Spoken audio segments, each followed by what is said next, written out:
Chris, Yo, how's yo, it going, dude? all good. Good to see you, man. Yeah, likewise, bro. Likewise. Dude, where are you? Yeah, I thought that'd be the first question. I, I'm like one floor above my office, and basically it's a tech incubator, but it's in the old council buildings in Stirling. So this is the old Provost Lounge, which is like basically it's like a meeting room, but So it's when you say tech incubator, it makes me think of the show Silicon Valley. I don't know if you've ever seen it. yeah, it's basically that. Yeah, it's like a hot desking environment for people who are doing startups in this sort of digital industry. Okay, But yeah. which is really weird because it's like this super old school building. Like there's like ornate marble staircases, big stained glass windows, and like rooms like this. Like I've got a gavel here. Like it's just ridiculous. Are you going to call order? Yeah, exactly. If you get out of hand. It looks like you should have a smoking jacket on, Oh man, and you should be puffing a pipe and whiskey 100%. Yeah, like there's a cabinet there that should just be filled with like different whiskeys. But yeah, I mean last night. That's a fucking cool room, man. Yeah. I mean, I'm gonna try and like not try and read what's above your head as well. You know, I was just googling that because it's like some Latin thing, and it's all I could get was standing upon death, and then the last bit I just couldn't translate it, so it's pretty hardcore whatever it is. Yeah, I mean, these old pieces of writing tend to be quite dark and profound, that are all sort of inscribed across like old cities or old buildings and stuff like that, you know. And it'd be actually quite interesting to see how many very dark old inscriptions there are all around London, of things of that nature. Yeah, just like absolutely bizarre ones. The one that always got me was the one at Edinburgh Castle, and it's like really big across the front door, and it's like, don't hit me or I'll hit you back harder, basically. Like that's it. Like, that's how it translates. Yeah, basically. But it sounds a lot better in Latin. But the translation is just like, yeah, don't mess with me or I'm going to punch you. Yes, I suppose we don't deviate too far from eye for an eye, or, you know, yeah. just don't be a prick, or, you know, just it should just say don't be a prick. Yeah. Well, dude, like it took us a little while to get this conversation going. I don't know why. It's mainly... I just guess just family life, isn't it, for me? So just booking in childcare in the weekends, and so your computer problems were the main thing to start off with, though. Like your computer absolutely exploding on you. Yeah, I kind of want to show you, and maybe I'll do that later on after we finish, like my new makeshift setup. It's pretty fucking jokes, actually. It kind of looks because I got a new camera and I got some new bits and pieces, but what I'm looking at right now is so precarious. It's kind of ridiculous, actually. It can't be worse than it was last time, with just like things stacked on top of boxes, the large TV like at a slight angle. It kind of is. Yeah, it's makeshift as fuck. But you know, you're a family guy, and you know, at this stage of our lives, I mean, a lot of my friends have sort of gone down the sort of family route, and are still managing somehow to be involved with skating and actually come out and practice skating. But your history, just, you know, you go back a couple of decades, maybe more than that, you know, with skating. And I was trying to think of, you know, like we kind of spoke a few weeks ago about like when it was actually that we'd first met, and sort of, yeah, like when was that, basically? When did our paths cross? And, you know, do you remember much about that particular period of time and when I came to see you in Edinburgh? Yeah, well, you know, I don't actually remember you coming up at all, but when I was putting one of the tapes in recently, and there's like an edit of me, you, and Giles in my bedroom, and it's like us dancing to like acid jazz rave music, and then just lots of slams that, like, we must have just been joking around making a slam edit. And it's like we're just in my bedroom raving away, like taking the piss. And I was like, I remember roughly making this like one night after skating, but I can't remember anything from that trip at all. Like I can't remember where we went, where we skated, what we did. But yeah. So are you gonna be uploading this edit anytime soon? I was going to send you a little Instagram message with it, but yeah, I thought I'll spare you the embarrassment on the live post. I definitely need to see that. But I mean, like traveling to, I mean, my memories of traveling to Edinburgh, that was my first trip unaccompanied, basically, and it was just such a huge deal. It felt like something monumental was happening, because it was like my first excursion unaccompanied, and this was pre-internet, and we had like, you know, rudimentary like connectivity, like phone calls, basically. Yeah. How did we even become connected in the first place? Like, because you were coming to London a lot too. How did we? So it was all through James Aldred. So like, I was obviously sponsored by K2 at the time, and he was the sort of the main K2 guy. So I would have just been coming down for K2 events, and obviously Jim was big friends with Ollie, so we got hooked up through that. So I'm sure, I mean, at that point you must have been like pretty buddy with Ollie, like living close by. So we just sort of hooked up on that front, and yeah, I think, you know, we just sort of had a shared love for, you know, the topsail.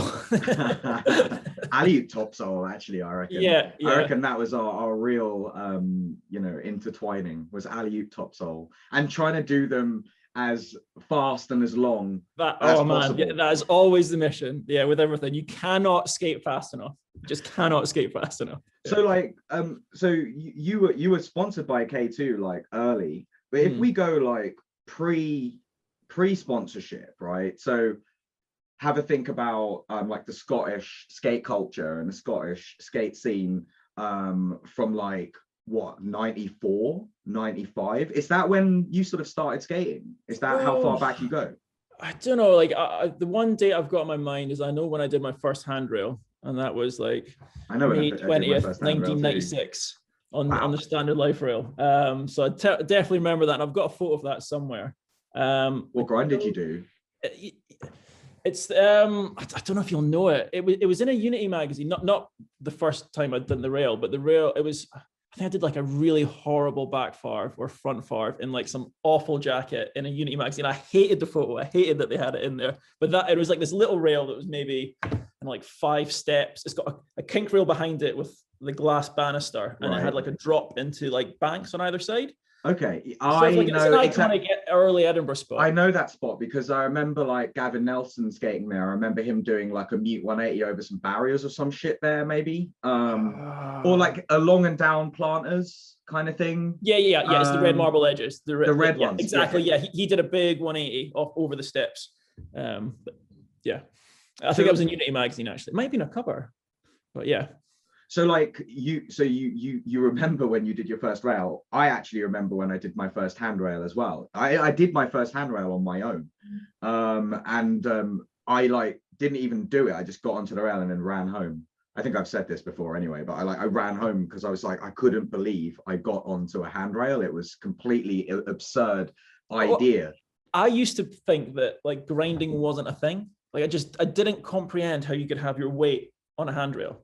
So like back before I could grind, I just always assumed like when people were doing rails is they were just jumping the steps past the rail. And that's how I had it in my head. I was like, you don't put your weight on the rail because that's crazy. Like you can't slide on a rail. That's just like, doesn't make sense. You're jumping the steps past next to it and just kind of hovering on it. So like I had this thing like, yeah, I was trying to macchio this square rail, like God knows when, like 95, I guess, maybe 94. But yeah, like just had it, I was like, you don't put your weight on your feet. Like that doesn't make sense. You're just flying past it. And then you just, for a bigger rail, you just skate faster and you're kind of like falling past it.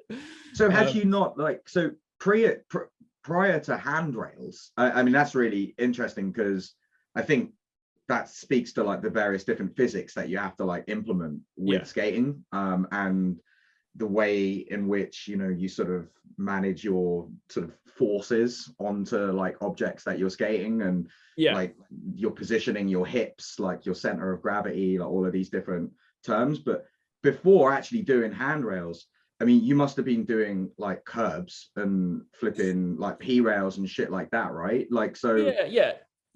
How did you develop that kind of sense of weight or balance or like grinding, or was there other stuff other than grinding? Like, were you doing airs off of kicker ramps, or were there like where? Well, I mean, like, so I started off like same as everyone else, like, you know, you're doing recreational stuff and roller hockey.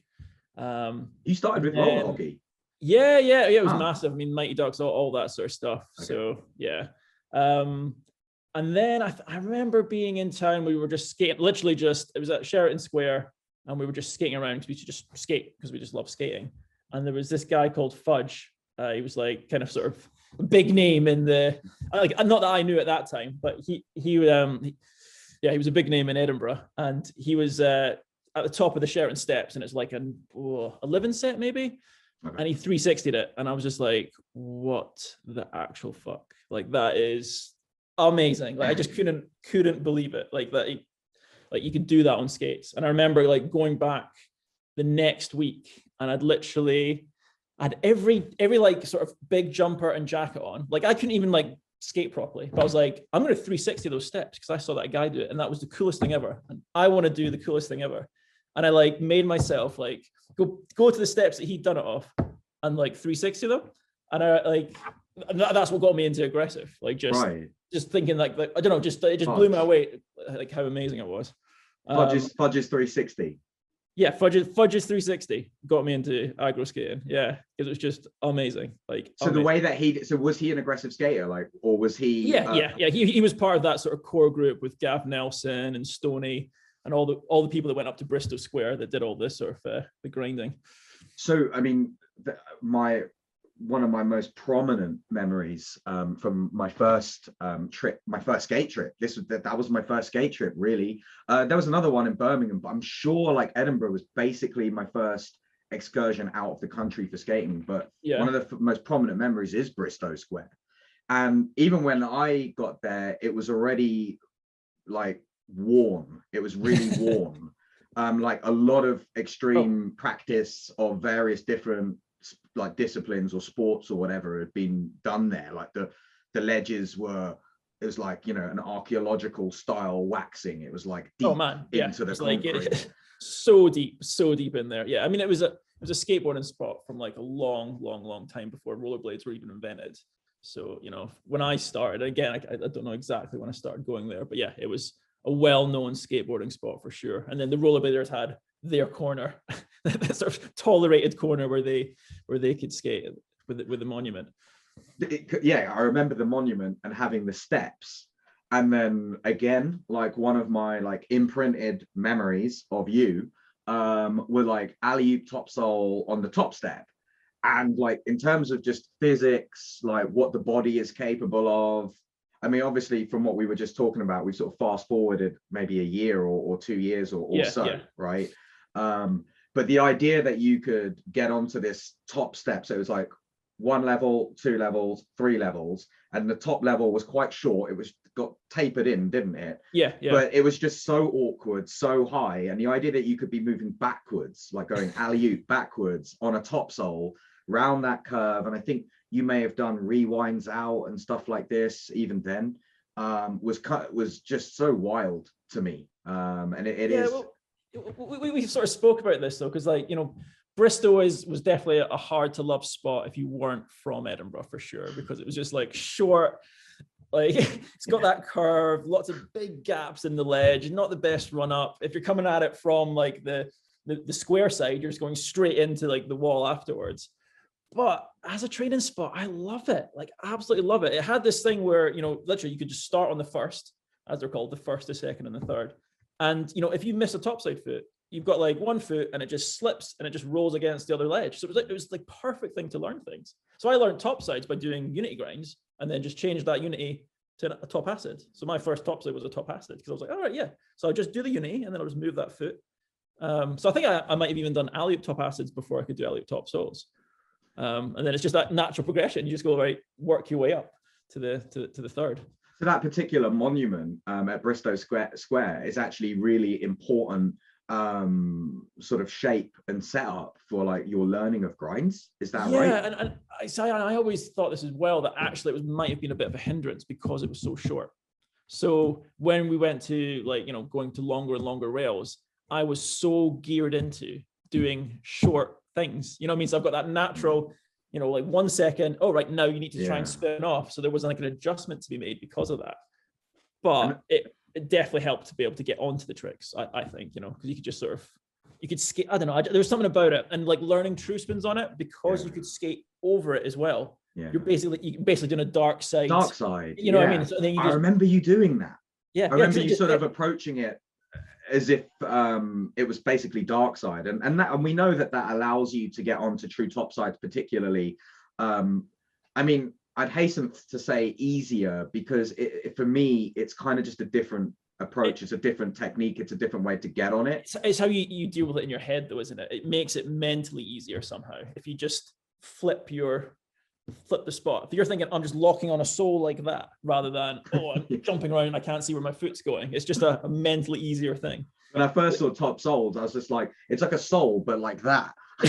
yeah. Like, there was no ankle bending. It's like, yeah. How am I going to do that? That's fucking, and just the idea that the ankles would give for top soles to be possible. There was something like almost, I don't know, magical or mysterious about that. And like the idea that, like I remember we had this session maybe on a different trip, where we went to this ledge with like no real runoff, but we were just pelting at this ledge trying to alley-oop topsole, like 20-foot alley-oop topsole or something. I think there are clips of this. It was the wooden bench. The wooden bench, yeah, that's it. I was like, because it'd been built near my house, and it was really close to yours, yeah. Yeah. They were opening up the canal all the way from my house to Chaz's house, actually, so I could just go along if I wanted to. But anyway, like part of that, they built this big visitor center, and they built this wooden bench. And we had that thing about ledges and like trying to go as fast as possible. And I was like, dude, you got to skate the bench in my place. Like, and you hate it though, because it was wood. And at the time, I didn't appreciate that as much as I do now. But it was that feeling of being on a ledge. Like there's just nothing quite the same as like, just that right sort of traction that you get from being on a concrete ledge or a stone ledge, that you just don't get that feel from a wooden bench. So I hadn't sort of like really appreciated that.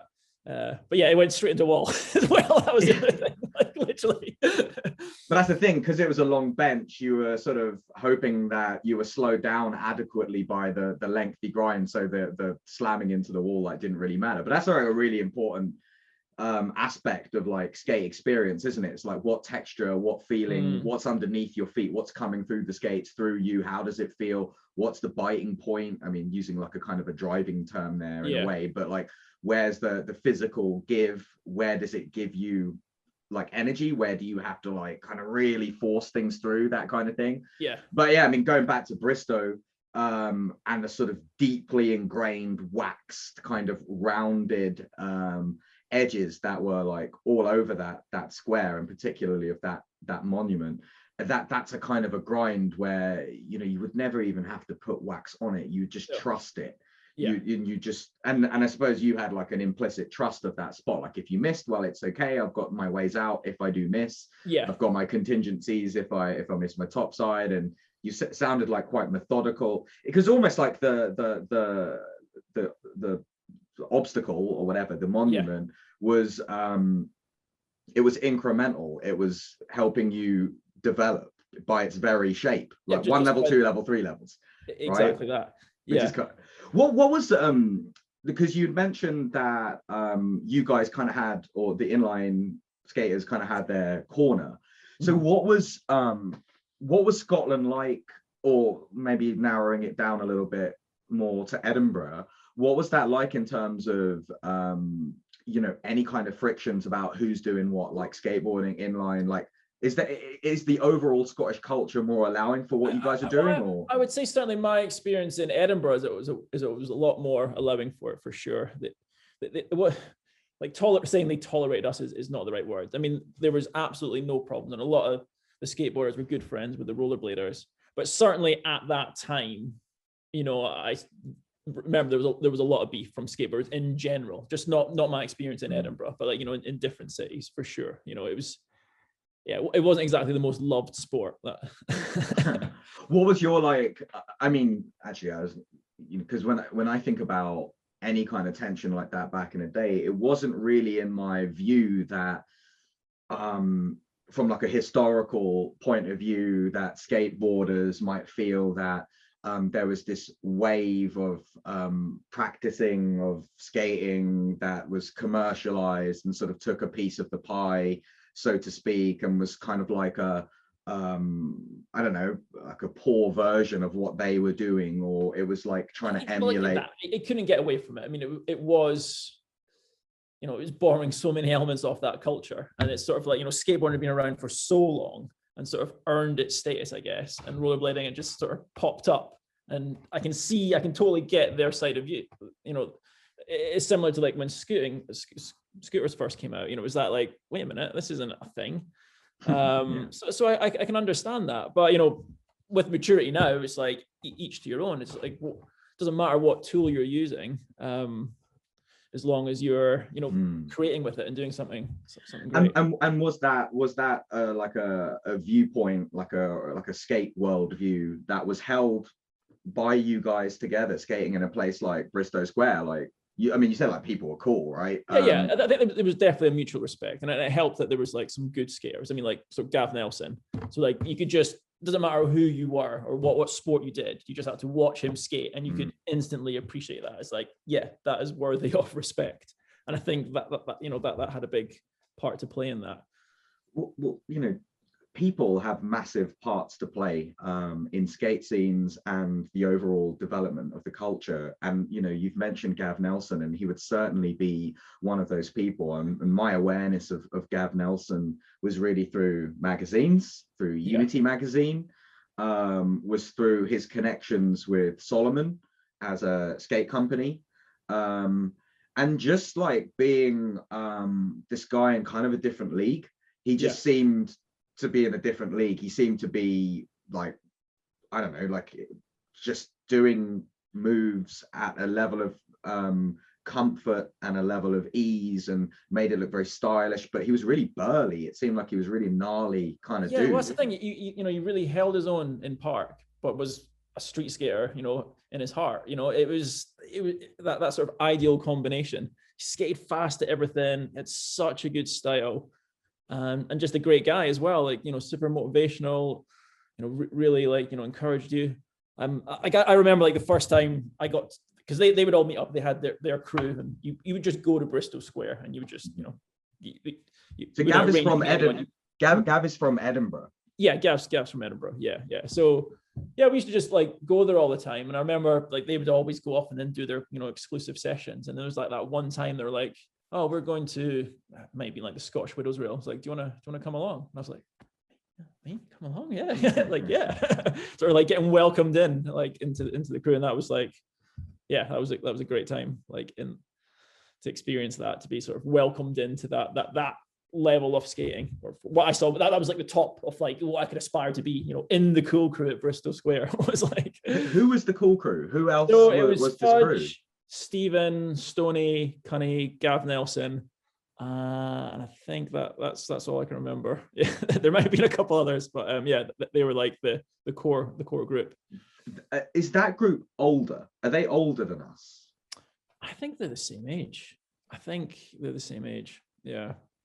And did they have? No, I mean, like Gav might be like a year older, but right. I'm pretty sure, like, you know, on pretty close to the same age. Did they have like a skate crew, or like did they consolidate what they were, or that as a group? No, did it wasn't they really film? named anything. It was just like a group of friends that always skated together, but it didn't really have a name per se.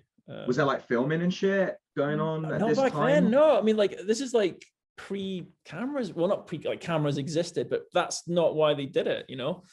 Yeah, there was none of that. Like when I was trying to think about this actually, because we did make this Scottish video called Solar Eclipse, and that must have been 98, and that was literally with a friend's handycam, and I don't think anyone else really filmed at that time. There was no one filming. You had Gavin Crothers taking photos. Like, he was the Unity photographer, so like he was part of that crew as well, and I think that's what helped actually helped me develop in sort of getting sponsored by K2 and getting magazine coverage, was because I had a photographer based in my city, for sure. But yeah, filming not so much, you know. It was about photos really. Yeah. So Solar Eclipse, remind me what this was again. Does this exist now? The most exclusive Scottish video that you'll ever hear about. It's got Chaz Sand section, Brian Adams.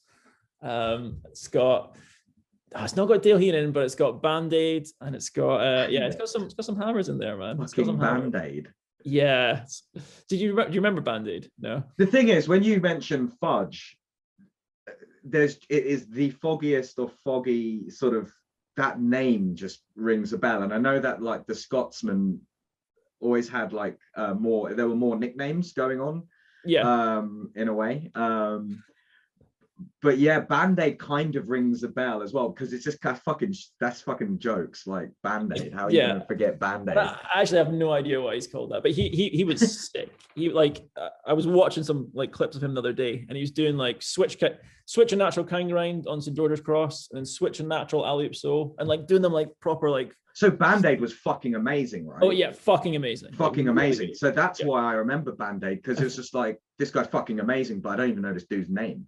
Yeah, like, this guy doesn't have a name. And he was getting like rollerblade dirks. Yeah, you would have been out when you were up, I'm sure. Wow, Bandaid. That is really so solar. Does this exist? Solar Eclipse. It exists. It's a movie. But where is it? Well, part of it's currently on a tape in my collection, but it is actually available online if you look in the right places. Wow. So where would be the right places? Yeah, well, I don't know. Did you ever like back in the day with Enigma, I used to do like these little Enigma riddles. Did you ever see any of them? Like when I used to like just throw up on the website, you'd have to like type in a password or figure out some sort of puzzle to get an edit. Did you ever do these? Remember again very vaguely the sort of cryptic. Well, it was kind of more about like the cryptic nature of Enigma. It doesn't surprise me that you would do something like that, and that's quite early doors. That's pre-mind game shit, right? In a way, or I don't even know. It must have been around about the same time. I mean, at the time I was like learning web design, so it was kind of, whenever I had a spare moment at work, I would just be doing sort of stuff related to skating. But anyway, it was like there would always be some sort of puzzle, like you had to like figure out what the password was, and there was or like put a question mark in and it unlocked a video. But anyway, when I've started uploading all the videos to Instagram, I've been starting to do some of these puzzles already. So actually, like, no one's found it because I didn't tell anyone about it yet. But Solar Eclipse is available to watch, or part of it is, if you look hard enough in my Instagram clips. But wow, okay, so that's cool. So there's still lots of cryptic kind of unveilings to happen in terms of like just historical like content that's like really important. I mean, that's why, actually I've just got like 3 pages of just shit to kind of ask you, and it will never be sufficient because you've just mentioned Fudge and Bandaid. I'm like, fuck. Like I kind of remember these 2 characters, and it was really cool to hear that Fudge was sort of like an aggressive inspiration for you. Like I remember it clear as day, like that 360. I was just like, that's the best thing. That it's strange how or strange or weird or wonderful or really cool how there are certain moments that are just emblazoned onto your mind, and it sort of had to happen at that particular moment, otherwise like your development wouldn't have continued or even gotten started in the way that it did. You may not have, I don't know, fallen in love with skating, or it may not have like struck you as deeply and as importantly as it may have done in a different way. It had to be at the 360 over that 11 set, or like for me, it had to be like my friend showing me a certain picture of Arlo Eisenberg, or and it was just why is it that particular moment, that particular inspirational like image or like memory is the sort of precursor to everything. It is really interesting, but it's there was just something about skating full stop that always captured me. I don't know what it was. It's that sort of levitating above concrete, like it looks like you're already breaking the laws of physics just by skating in a straight line. It just looks, I don't want to say cheesy words, but like magical. Like it just there was just something about it that always got me. But then sort of taking that to that next level of like jumping off things. It's like that, and it all comes down. It's all pretty much the same thing. It's that there's like that fraction of a second, and the best one is it's like if you're doing a 540, there's that midpoint in a 540 that's just that just as you're up and then you're about to come back down. There's that moment in absolutely every single trick. And it's, if you capture that in a photo, it's that moment where it's like, how are they in that position? Like they can't be in that position without all of like, you know, this, the run up, the experience, the ability to do that. And it's like, but that feeling you get from that fraction of a second is what captures me, I think, like on every trick or everything that you do, just trying to get that. And when you're experiencing that fraction of a second, it feels like a minute or longer, you know. I love that. That is that's something that I think about often. It's kind of like how I would reflect on that point. Just like, say for instance, you've been like trying a move for a little while, and there's all of these different contending things that you need to sort of do, adjust. You're saying to yourself, well, I know why it's going wrong. Like, I know what I need to do. Like, and there are these sort of like ideas of, I need to shift my weight this way. Oh yeah. Or I need to approach it this way. Or I need to stop having some sort of negative attitude towards what is happening here. I need to have a different kind of attitude. And then you're maybe 10, 15, 20. And, you know, if you're me, you're maybe like 50 in or something. And then as you're doing the successful attempt, you know it, and you know that everything came together and is being knitted and married together in that finite split second that seems to expand and be like a longer period of time. And it's really quite rapturous. It's sort of like it's, I don't know, it's ecstatic. It's something that is your, well, it's that you're in that state of flow, you know, and it's, you know, you've landed a trick. If you're skating towards any obstacle and you're already thinking about the landing, that's when you know you're in the right zone. If you're thinking about shifting your weight and there's other things, then you're not going to land at that go. So it's the landing. So you think it's kind of like, I get that. That's 100%. Like it's because you've already done it in your head. Like that's what I love about skating, is literally anything like within the laws of physics is possible. So like, you know, to take a hurricane top. So, you know, like it's a difficult trick. Like you're 360 round, but it's like, no, you know, you can jump that certain height. If you go fast enough, you'll be able to get onto a rail. You just have to like unlock a connection of like electrical signals in your head at the right moment, and you will land that trick. So you've already visualized it. Like you can practice it 1,000,000 times in your head.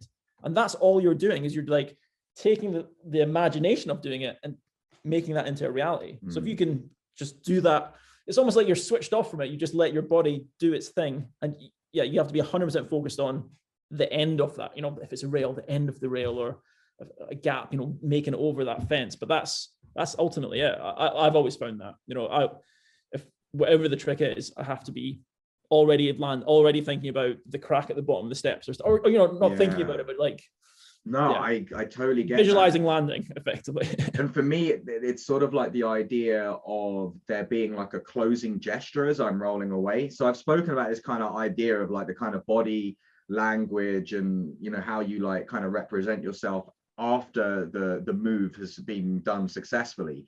But for me, like a closing gesture, it's sort of like the equivalent of, you know, if you look at I know, if you look at like figure skating, for instance, when they do those like fakey 1080s and they're just like this kind of thing.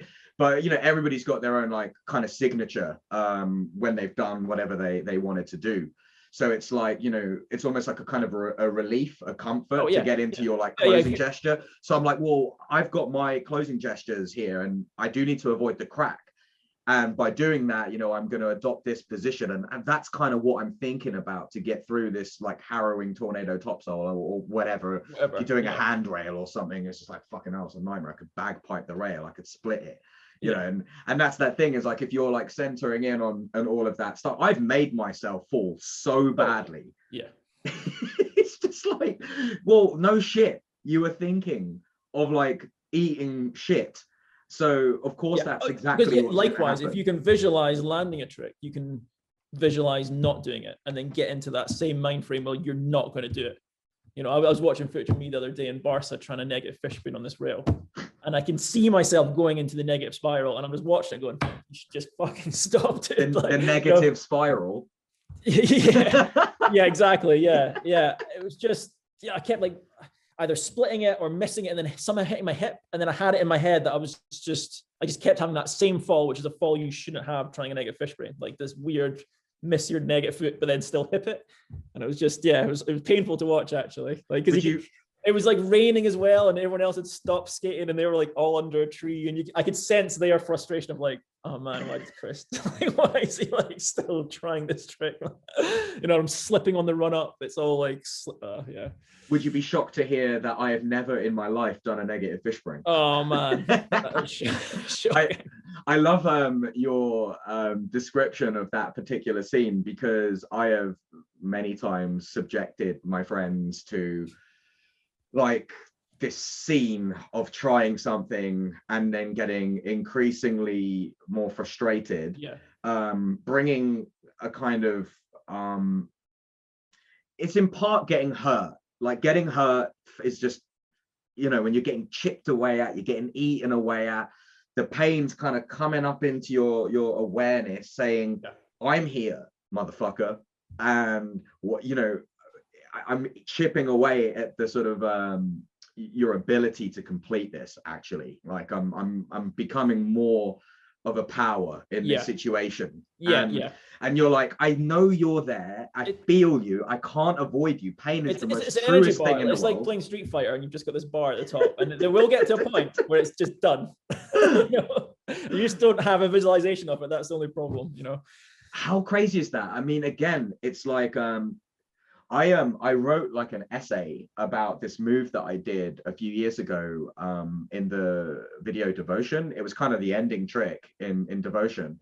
And I'd gone there 3 times to do this trick on 3 different occasions. And the occasion where it actually went down, it was like the visualization of doing this move had withered to such an extreme like slither of just nothingness, right, that, you know, I was seriously kind of contemplating that this might never go down ever.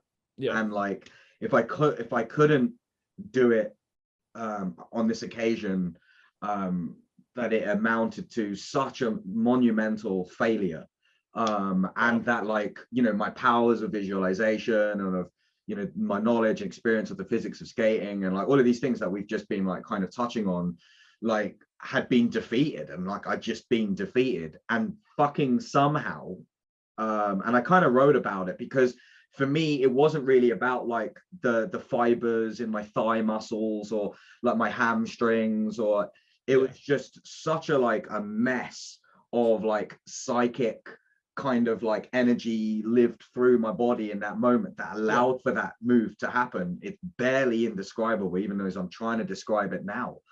And it's like all of these powers and energies and feelings, physical feelings, mental feelings, contending, vying for like you know, and I think that's really put to the test when you're doing aggressive skating in any form. It's really kind of put to the test. So you, I mean, I hadn't, because we couldn't talk like this like 15, 20 years ago, right? Like, or could we? Did you have like, did you talk about shit like this, like, you know, 20 years ago? Were you talking about the physics of skating and visualization? And I don't know. I feel like a little bit. I mean, because I sort of, you know, touched upon it earlier, just about having that knowledge that anything was possible, and it was about, you know, it's not really the physics, that was more like the mental ability to sort of get over, because the only barrier for anything is your own mind, like 100%. You know, forget like even like out with the skating, that's what it is. You've got to conquer your mind. So I was always fully aware of that and aware of how bad I was at it, and I wanted to get better at conquering my own fear. You know, I always wanted to push it that extra level. And I think I would have spoke. Yeah, I think we must have spoke about it, or I'm sure, like that sort of. So this conquering of fear and like having a sort of better like knowledge and understanding of how your mind works in these different avenues that you're sort of taken on, sometimes completely out of your control, and sometimes you're sort of touching on control. Like, I know what's happening here inside me, kind of thing. But like this sort of this fear to overcome. Is that something that preceded skating for you, like that idea of fear or being? No, I don't know. Like, I think, I don't know why that is. I think deep down, probably, I've got a need for adrenaline, I would say. Like, I was never like a stunt skater for sure. I didn't have that ability, but certainly that feeling of, as soon as you land a trick, you want to do it again. It's not like, oh, that's me done for the day then. It's like that insatiable appetite to always get that feeling again and again and again, and always like, what's the next thing you can do to that? Because nothing's finished. It's like a piece of art. You can always paint that a little bit more. You do a topsoul, great. Do a half cab topsoul, do a hurricane topsoul, 5 off, 720 off, 900 off, right? Switch, spin the other way, go something higher, bigger drop, steeper rail, tighter run up, kink rail, gap the rails. Like, there's always that other element, and it's actually a bit annoying because I'm just never happy with anything because you always there's and I have that sense that nothing was ever actually done properly, which is a bit frustrating. But well, I wouldn't quite go along with that. But to sort of validate that point, I suppose, like, I'm fucking 25 years or whatever in now, and I feel like really only the last like 5, it's like, that this is kind of where I wanted to get to. It's only like and like I can pick all kinds of holes and shit from previous like iterations of my like skating through videos and stuff like that, and just go, I was working on shit, but like, I think of we've all done some like rather iconic moves, and one that really just kind of, it doesn't leave me, is that true spin soul on Blerno. I think you're probably Blerno, that like head height pile of shit handrail that you guys. Oh man, that's my high school reel. That's okay.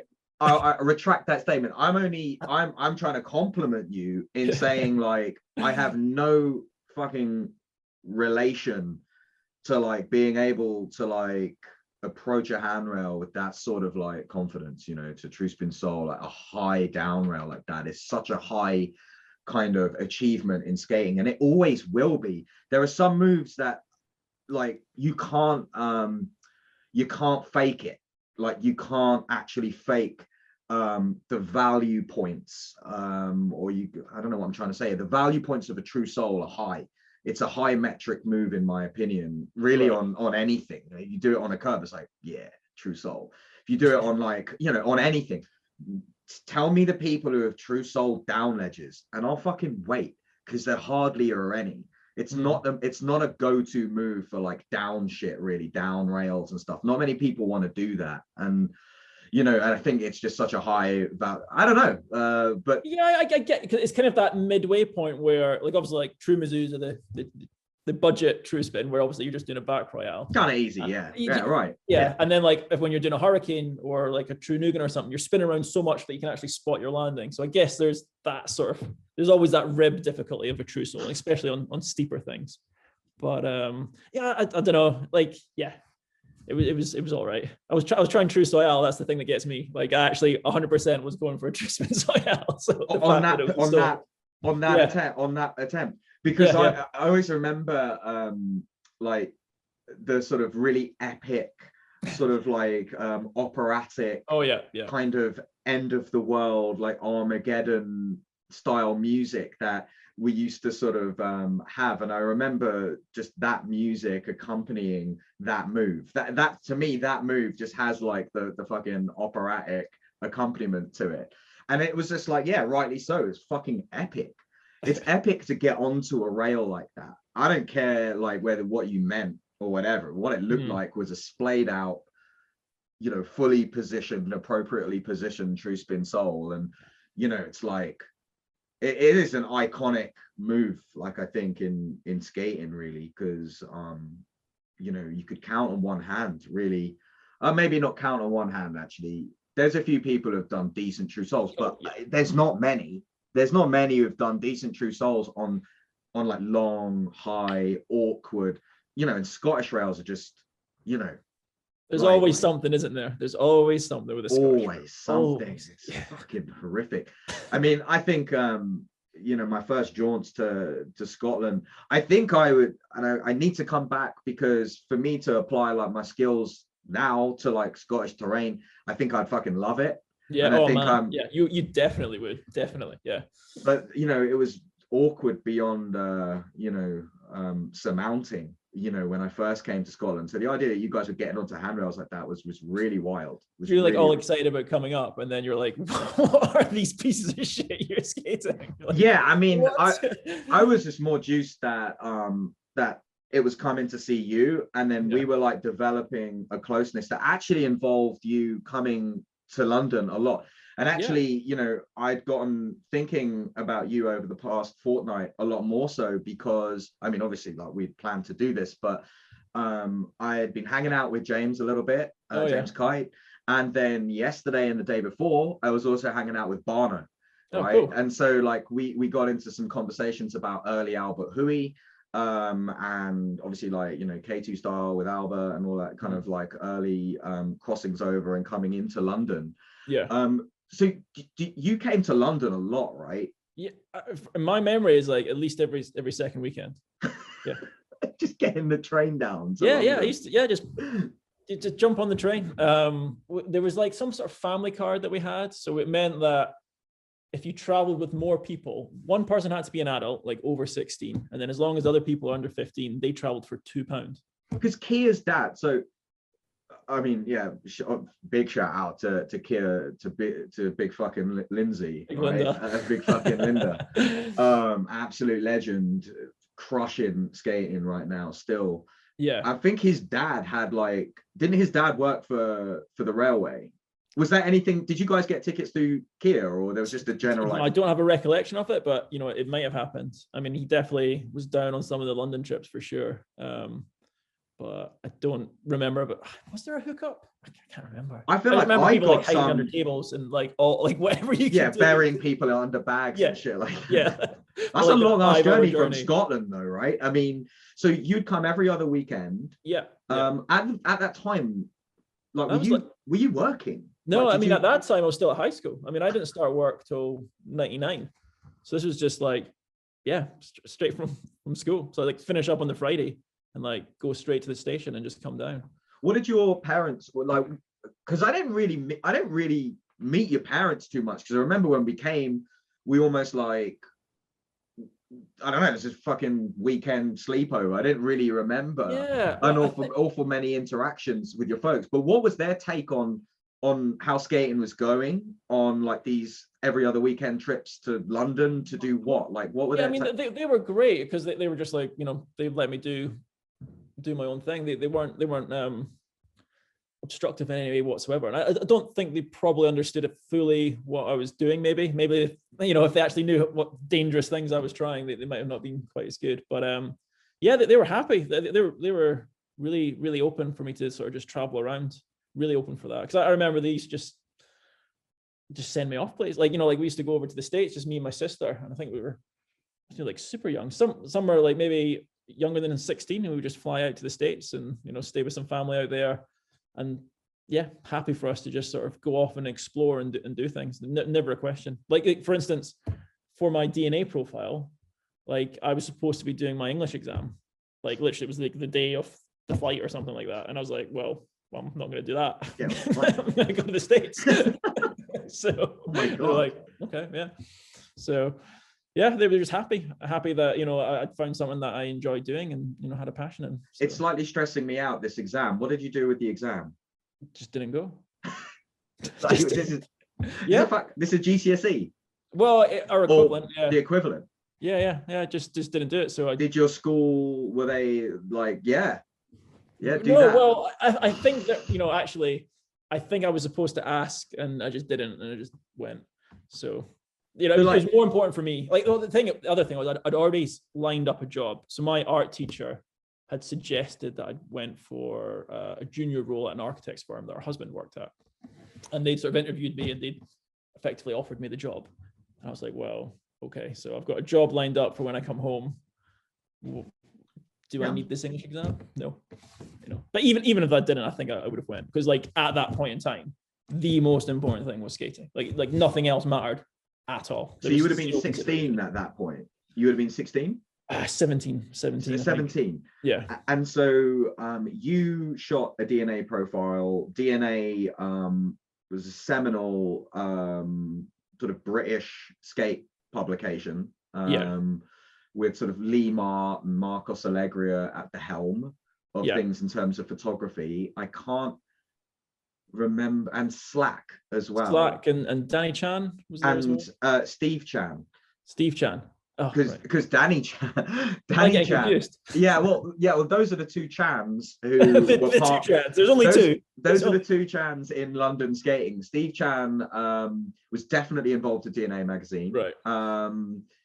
And Danny Chan was a skater. I mean, he was a friend of ours, sort of from East London kind of thing. That was an amazing skater in his own right, and actually has a very famous old school spot named after him, Chan Curb, which is literally like I need to see this curb. You have to send me a photo of the curb. Well, it's the poor man's Bristow. It's the poor man's. It's because it's got three curbs. It's a piece of shit, but.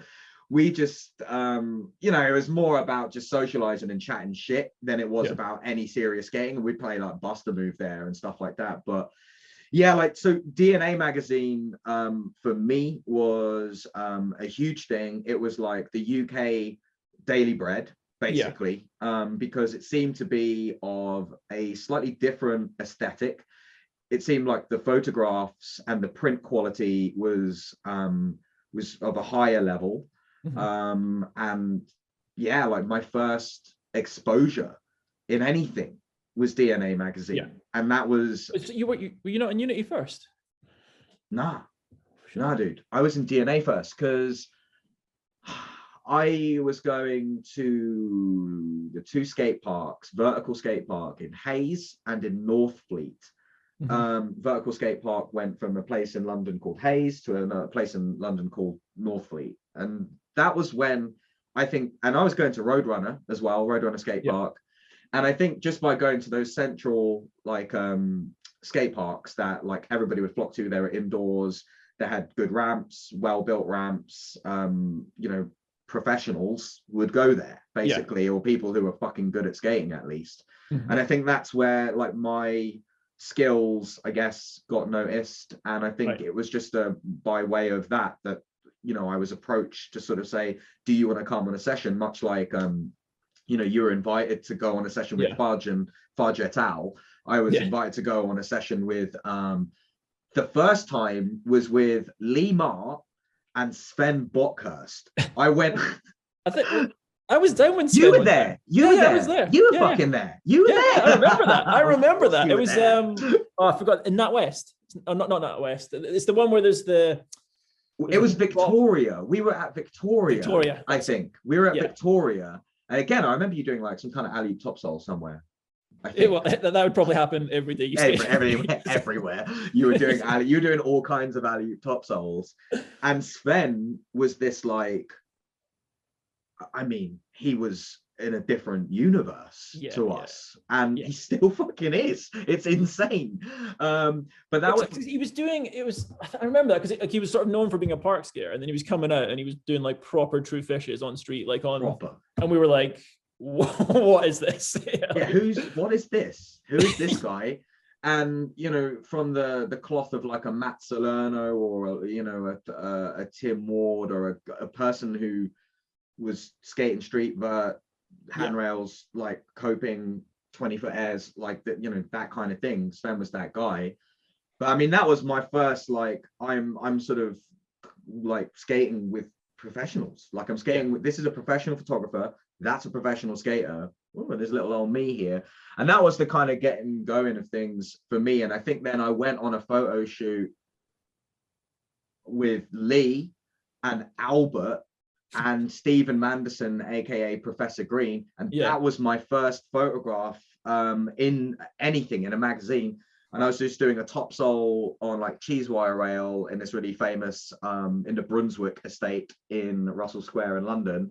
Yeah. And it's like, it's kind of one of my cherished things ever, because it's sort of me on a handrail, like one of my first kind of handrails basically, and then this Albert in the background, and then like Stephen sort of like peering over at me, and it's like Lee Mark shooting it. And then I went to and then I had an alley fish brain at Northampton, which Lee Mark also took, and this is in Radlands. Right.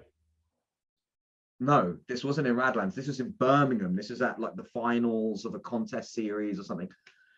So anyway, like coming out in DNA was a huge deal for me. And then ultimately I shot like a clip that was in the DNA video. Yeah. But for you actually went away. You went to the States. Yeah. You had contact with like Daily Bread offices, and you're out there with Lee. And I mean, what was you sacked off an exam? Like what happened? What was this all like? Well, yeah, I mean, it was good. It was, I think annoyingly, I don't remember much about the trip anymore, at all. Yeah, I vaguely remember the sort of battles at certain skate spots, but the actual trip itself and the sort of the banter we got up to, I mean, I even watched the ID video, and there's like footage of me and Dale sort of joking around. I'm like, nope, do not recall that one bit. But yeah, it was like K2 and sort of, I was on K2 at that time, and they funded the whole thing, which was great. This is 99 kind of 99 thing? Yeah, it would be 99. Yeah. And it was, again, I just look back in disappointment at it. I mean, even at the time, the ability just wasn't quite there. And I don't know, like it's sort of embarrassing to look at the ID video and sort of the standard of the tricks and the way that I was doing it. Like I knew I was capable of more at that time, but I don't know why I didn't perform at that, but I just wasn't quite there. I mean, you must have had like lofty expectations of the kind of spots that you would arrive at, given the fact that you'd watched many skate videos at this point, probably from the States. Was that like a big part? Was that a huge factor in your sort of like arriving to the States, that like there were all of these expectations? Or I don't recall. I don't recall being like overwhelmed or anything. I just don't think I just didn't function at my highest level for whatever reason. Maybe it was partly to do with the heat, or just out of not in my crew, just out with people that I didn't necessarily, I don't know, I didn't gel with them, but it just wasn't, like going out skating with my buddies, which is what I was used to. So it could be partly that. But I mean, it's done now. But yeah, it's just annoying because like I remember it was basically like 2002, maybe 2003, and that was at the point where sort of ability wise and mental ability wise, I was locked in, and then that's just when the catalog of injuries came in. It was just so brutal. Yeah, I mean, I mean, we will sort of touch on that a little bit, because it's kind of like an elephant in a room with yourself, certainly, being kind of like essentially like taken from skating. Yeah, in a way. But just to kind of think about the kind of, because so like you were essentially like funded to go on an international skate trip by a corporation in K2. You went with Dale. Yeah. Who else was on that trip? I think it was just Lee Mart and Steve Chan, and that was it. Yeah. So those guys were a little bit older. Dale's probably our age, right? Yeah. So Dale Heenan, I mean, for those who are watching this who don't really know who this is, you're unlikely to know who this is, but anybody from the British Isles who is of our generation would somewhere in their mind know who Dale Heenan is. Why do you think people would know who Dale Heenan is? Because he was the best skater in Scotland, 100%. Like I remember, so I just had a Unity profile, I think, and it was something that I was actually quite proud of. And then I remember he had a DNA profile and basically just did everything that I could do, just better. I was like, fuck, who's this guy? He just killing it, man. Like absolutely killing it. Talking about like, alley-up topsoils on steep rails. I can't remember. I think it was Arbroath. There was just one like black rail in his DNA profile, and he was just doing like the steepest alley-up topsoil. Like this, the rails like this. Yeah, it's just like you just wouldn't. You know, I saw him doing an alley fish brain or a zero fish brain on the rail that was literally like that. Yeah, I feel like I've seen, and I was just like, that's so impossible. Like now, that's impossible. Then it's impossible. In the middle period, it's impossible. I say impossible, it's obviously not impossible, but it's like, what have you got? It just requires a lot of commitment. Yeah, it requires a lot. Yeah. And where did he go? No, where did he come from? That's the thing, I don't know, because I'd never heard of him before. Literally, the first I'd seen him was in DNA. You know, I was just like, what? Yeah. So you're okay. That's fucking. Because I thought you would know that. In that point in time, my sort of circle was, Edinburgh, Glasgow, and then we'd venture up to Dundee, but we were central belt. We'd never really went up to north of Dundee. Where was he actually from? Dundee? No, he was from Arbroath. Which is close to Aberdeen, so he was further north. Right, so that's northeast sort of thing. Yes, yeah. Okay, so he's kind of from Aberdeen. He was doing his thing as part of like the Aberdeen skate scene, which I'm sure who might be able to talk about that. Alan Dick, I guess, would know. Alan would talk about that. Yeah. He would be able to talk about Dale Heenan. Yeah. So your knowledge of Dale came via a DNA profile where it was just like, this guy's kind of like, who is this kid? Yeah. Who's my new team buddy on K2? What? Like, so when did you guys like meet, and then how did the sessions go? And did you guys like talk technique? Did you have good sessions where you were bouncing off of each other? And how? Not really. Like, that's the thing. Like me and Dale, we weren't like, enemies or anything like that, but we had like a friendly competition, but we didn't have that energy. I wouldn't be like super juiced about going to at that time, from my memory now anyway. Sure. It's like, it wasn't something I was excited about. It was like, I'll go meet up with Dale to go for a session. That wasn't ever a thing. Sorry dude. Oh, on you go. No, just with K2, so like James Aldred was kind of instrumental in that. And James Aldred is another like icon in sort of the United Kingdom kind of skate culture and the sort of development of the skate media culture, and some of his ideas that were implemented in the videos Everything's Fucked, where everything's too fucked, were revolutionary in terms of like skate video content. I mean, just to sort of preface, like James Aldred as a figure who's an actually elite skater in his own right as well, incredible skater in his own right. That's crazy to have had like corporate backing to go skating. Was it in your sort of view that professional skating was the pathway? I mean, you were willing to like not do your exams, for instance, but then you had this kind of other job figured out as well. Like, did it ever come into your perception that skating would be a job, like you do it professionally, or that it even was a profession? No, I mean, early on, so like, while I was doing that DNA profile, like there was never a thought in my head that I'd become a professional skater. It was never this. I never believed that this would be something I would do to make money. I don't know why that is. I don't know if it was just like from an early age, I just, I sort of been drummed into me that, you need to have a proper paying job. But when you grow up, you do something that you don't like and you get money from that. Like, I don't know, that was just in my head, and skating didn't fit into that's something that you like, so you can't make money from that. That's not something you're going to be able to do. So that certainly was always in my mind. I never truly believed I was going to make money from it. That being said, I think it might have been 2002. There was basically a time, so I'd been working, I'd got that job at the architect's firm, and probably about 3 years, and I'd been approached by Shadow, or at that time it was called Project X, by Mark. I've forgotten his last name now. Anyway, it was like some sort of basically just as it was coming out, and I was like, we want you to be part of this Project X. We're going to fly you out to Annecy. Project X.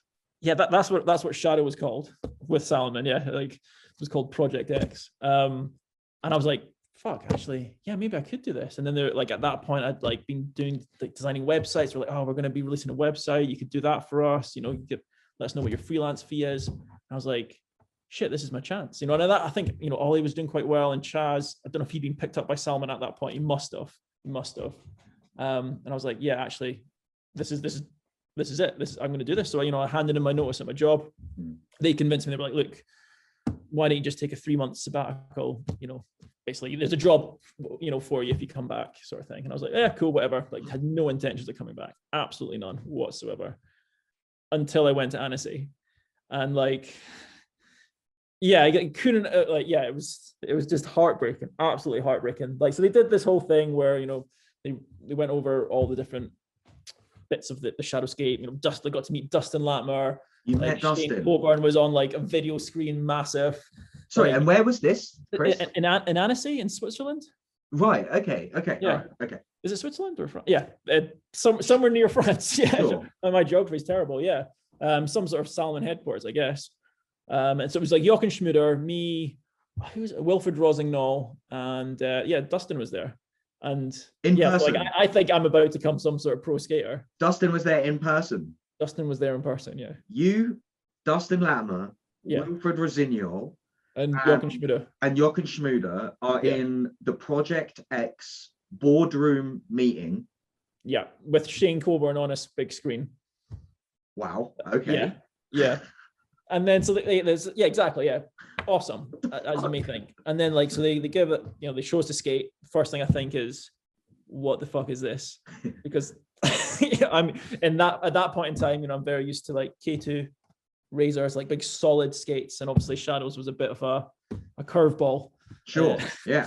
Massively. Yeah. I mean, like the prototypes look like Fisher Price skates. Like they're testing aesthetically. They test like your kind of a notion of what a skate is, or obviously.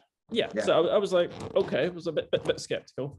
And then there was that whole sort of the sort of concept and ethos behind it was just a bit up its own arse, a little bit. That's what I felt. You know, it was just a bit pretentious. But anyway, you know. Could you just expand on? Actually, that's really interesting. If you could expand on the sort of pretentiousness, if that's even a word, of like the project. Because this whole like mysterious like Project X kind of thing, and I think I know what you mean by that, but what do you mean by that? I guess that, like, you know, Salmon were obviously putting all their money into this, and they saw it as this like massive thing, and they were giving Dustin free reign. And again, this is just my opinion, like, you know, and it was just like, it was like whatever he said would just be, and there'd be some sort of like almost like a poem behind the reasoning behind like different shapes of the skate. And I was just like, what the fuck are you talking about, man? Like, this is a load of fucking bullshit. Like, you know, like to a certain extent, you know, like I get it, like, you know, having like it was revolutionary, but also just like there should have been some other people there just to rein that back in a little bit. You know, I think it was indulged a little bit too much, in my opinion. You know, like you know, Dustin's fucking amazing, like no doubt. Like I'm not hating on like Dustin Latimer by any means, but I don't think you're shitting on Dustin Latimer. It just like being pretentious, or like people or a person or a company being pretentious, is something that has always been right on the tip of the tongue of a lot of people. That seems pretentious. They seem like they're being pretentious, like they're taking this into a direction of it being something that it's either not, or that I don't perceive it to be, or you're adding a layer for your own, as you say, kind of indulgence in like how you see skating, which I guess ultimately, you know, in the age of reminiscing, reflecting, philosophizing about technique and application and visualization, is kind of like what we're sort of doing. And I think like in a way, my perception of Dustin Latimer particularly, and his sort of speaking out about the sort of personal expression that skating is, kind of paved the way for these ideas, in a way, kind of paved the way for these ideas, but it would have come across 100%. But like talking about like tree roots and then bringing that into the skate, and then having like cuffs that had like knobbles that would dig into your ankles, I was like, what are you doing? Like, what are you doing? You're like, you're ruining it. Like, but yeah. just, and then it was just like the whole design aesthetic. It was just sort of, it was challenging for me on every level. It was just totally against what I was sort of. And you'd been working in an architecture firm. I mean, I don't know to what extent that played into your kind of vision of aesthetics, or whether this like idea of like having a tree essentially embodied within the skate and all of these features was just like, I'm not sure if that's going to work. Yeah, it's just pragmatically. You could, yeah, exactly. It's just, you know, I liked cleaner, simpler aesthetics for sure. And you can definitely do that. You could have done a tree-based design, but just, in my opinion, just slightly differently, maybe, potentially. Like it just, just not quite right.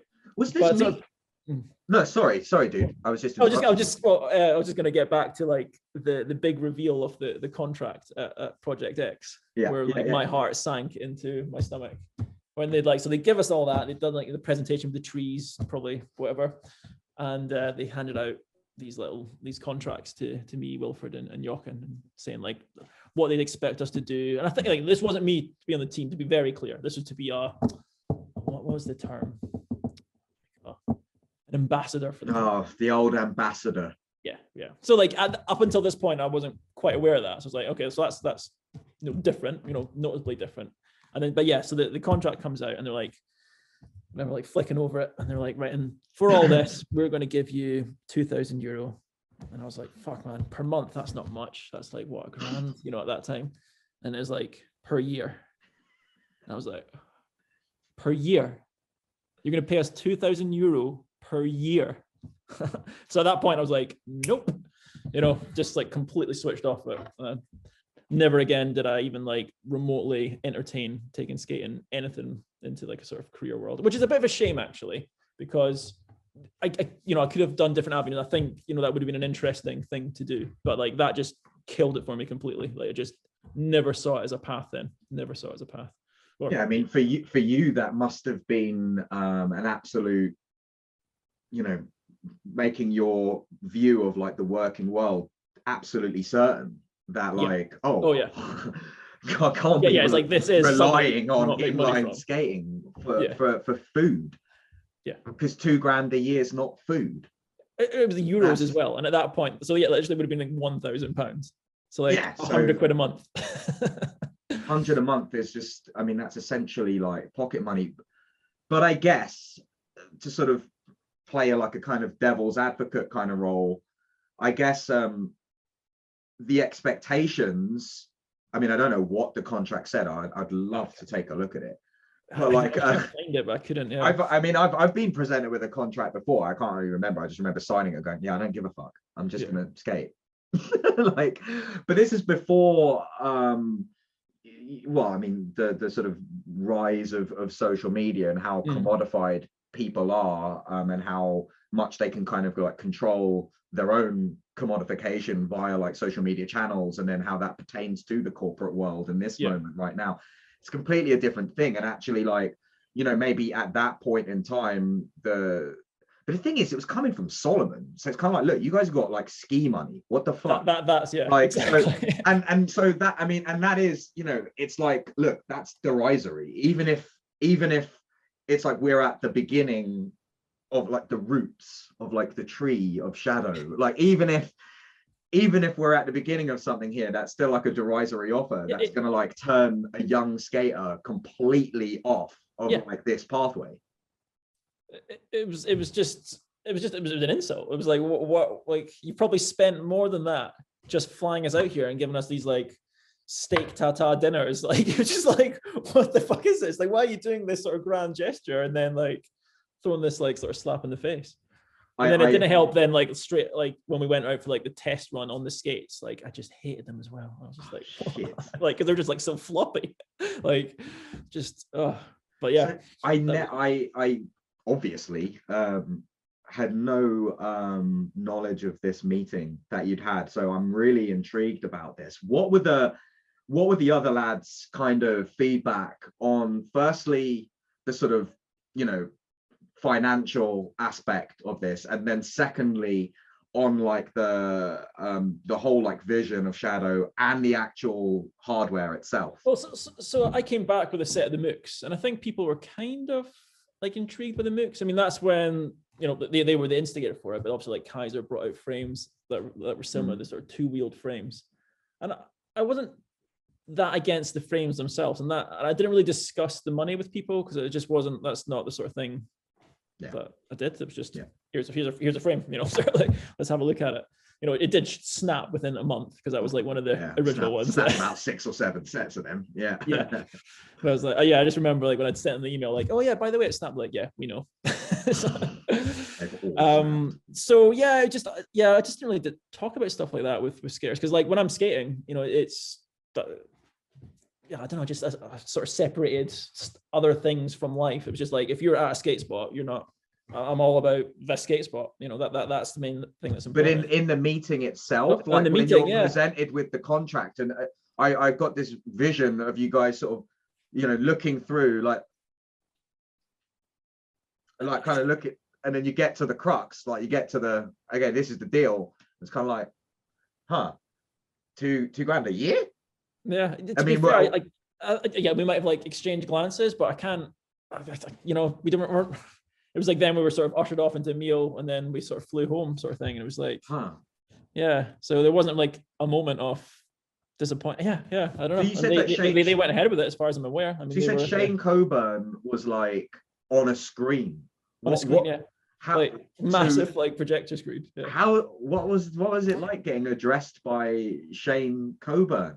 Like, what did he say? Do you remember what he was even saying? Zero recollection. Just being like, my only memory really is just being just sort of not in awe, but just thought the whole situation just felt really surreal. It was just surreal. Like there's like Dustin Latimer, like possibly the best skater of all time at that time.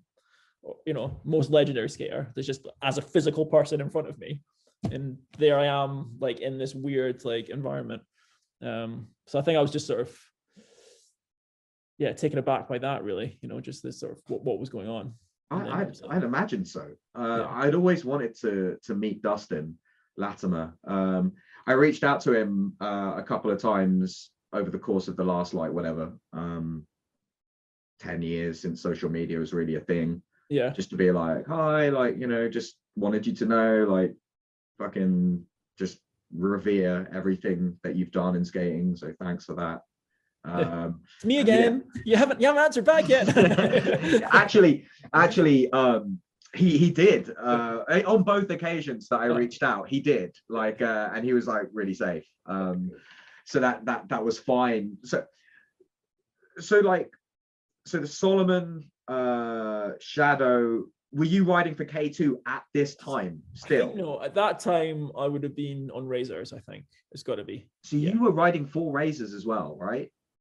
Whatever, the UK team, I guess. So you went from K2 to Razors to this fucking mad situation, with TV Shane Coburn and real Dustin Latimer and Jochen Schmuder and Wilfred, yeah. So you had quite a condensed kind of like journey through like the sort of through skate companies and potential pathways into sort of professional sort of skating, basically. But it was also about your skill set as like web designer and some of these other qualities that you brought to the that was just sort of I think more of a side thing, the fact that they got in touch with me to be the brand ambassador, and I think it must have been Chaz that had made some sort of connection. I'm guessing because he would have been at Salmon at that time, and they just asked like, "Oh, we heard you could do web design as well. We're going to be doing a website, so can you quote for that?" Was there anything popping with Razors? Because obviously, I mean, Chaz is. I mean, you have to sort of mention Chaz really, and I had the privilege of being able to meet up with Chaz at Winter Clash last year, just before everything changed a little bit, and I always have a good time catching up with Chaz, and actually when you think about Chaz and his body of work and his legacy and his degree of influence and his commitment to skating, the amount of terrible injuries he had as well, just because of the degree of high level skating he wanted to do in park, and like, I mean, he's a street skater, he's a street skater, but he transferred his skills to park. So if Chaz sort of makes a call on your behalf, with Solomon as the kind of underlying corporate company, I suppose that turned your head from razors. Was shit popping with razors? Was that going well, or what was your memory of like how those skates behaved and how the whole I was fully sponsored by K2 when I bought myself a pair of razors and just left the team because I preferred skating razors. Like, just straight up. Like, I was just in the States at the time. Shima 2s had been released and tried them on. And I'd never really been able to do true spin top acids before. There's something about Shima 2s that they just like magnetic into that trick. That was just like, had me held. I was like, wow. And I just thought, so I just left. Just stopped skating K2s. And then because I started skating razors, I can't remember how it happened, but I just eventually got on the team. Someone phoned me up and said, do you want to skate for us? And then we did that the Closer video. I think it was me, Sam. I think it was just me and Sam flew out, and then Alan was there as well for when we went out to the States. Were we on razors at the same time? Yeah, we were on razors at the same time. Right. And what did we do anything together to do with razors ever? I don't think so, because that's literally just when it started spiraling down for me. So my first main injury was getting run over, which was the worst. I remember that. That was that was in 2003 or something. I'm hazy. I'm actually hazy. Sure. I'm totally hazy on the dates, but that was certainly the first one. So that was, I'd sprained my ankle, like, as everyone sprains like countless times. And obviously you always skate when you've got a sprained ankle. But this one weekend I was like, no, I just need to let my ankle heal. I'm just going to relax. I'm just going to film the boys, and then I can just, let my ankle get better. And I was filming one of the lads at Art Center, which is like, as at the end of a street, a dead end, there's a derelict building on one side and then just an open wasteland on the other. Like, there's no cars around. So I'm on the middle of the road, filming someone about to jump over the wall, which is actually a sick trick. It's actually sick. And there was just like one car in this car park, and somehow didn't see me, even though there's nothing to obstruct the view. Reversed into me, knocked me over, just had my VX smashed, the front of my VX snapped in half, and then stopped with me under the vehicle and my ankle just under the car, like just fully like that. So I was just like on the floor under a car, like with my leg under the car. And it was my sprained ankle, or like the one that had fucked already. And I just couldn't believe it. And it's like, I'd already, like when I was younger, before I even skated, I'd have had like an operation on that ankle for, I don't know what it's called, but it's effectively a bone virus. And I was in hospital for like 4 weeks as a child, like in primary school. So it was like an ankle that wasn't necessarily great anyway. And that was the main one. And I think that was just before.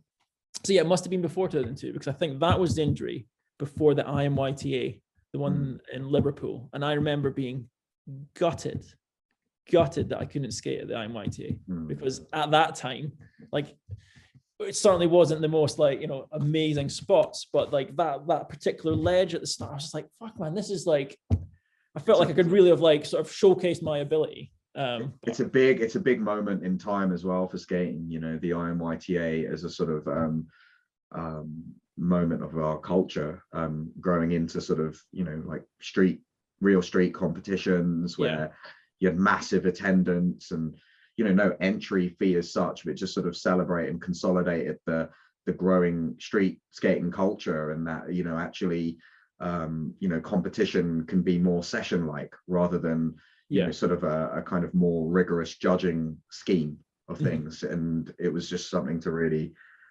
kind of celebrate the growth of skating at that point. And I never skated any IMYTAs. The Liverpool one, I don't even know where I was. Like, really? I didn't go. I don't know where I was. And Paris IMYTA I didn't go to either. Don't know where I was.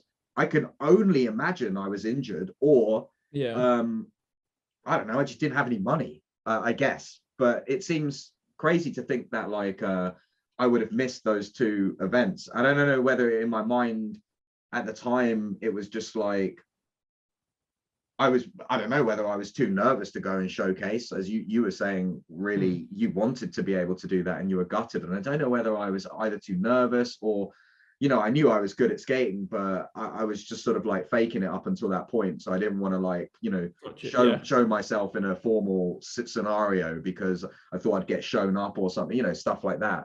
But so this fucking horrific recurrence of an injury of your compromised ankle from just getting run over, I mean that is not even you doing it was double whammy because like my camera got smashed at the same time, so it was just like the universe trying to say something. I don't know.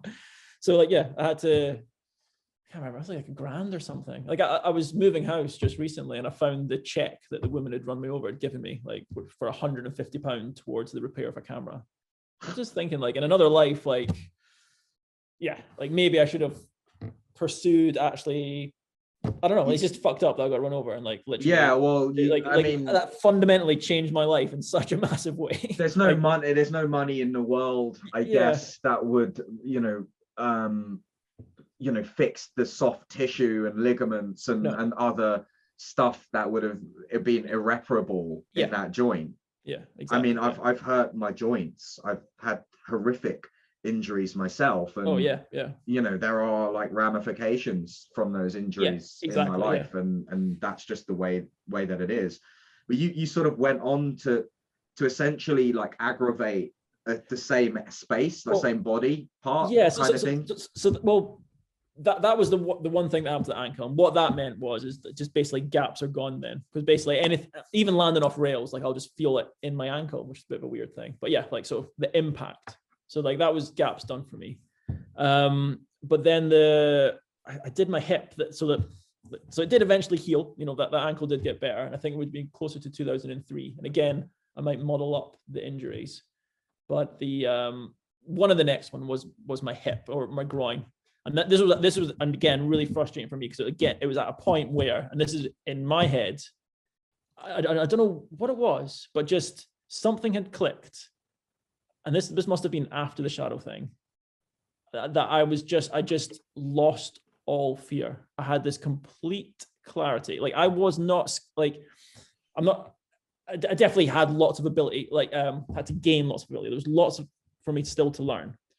But something had happened in my head where I wasn't scared of dying on my skates. It was just something like in fact, if anything, that would be great. Or not great, that's the wrong word. That's I would have again, not happily, like it would have been a fine way to go. Like it just didn't bother me. I was like, well, I love skating.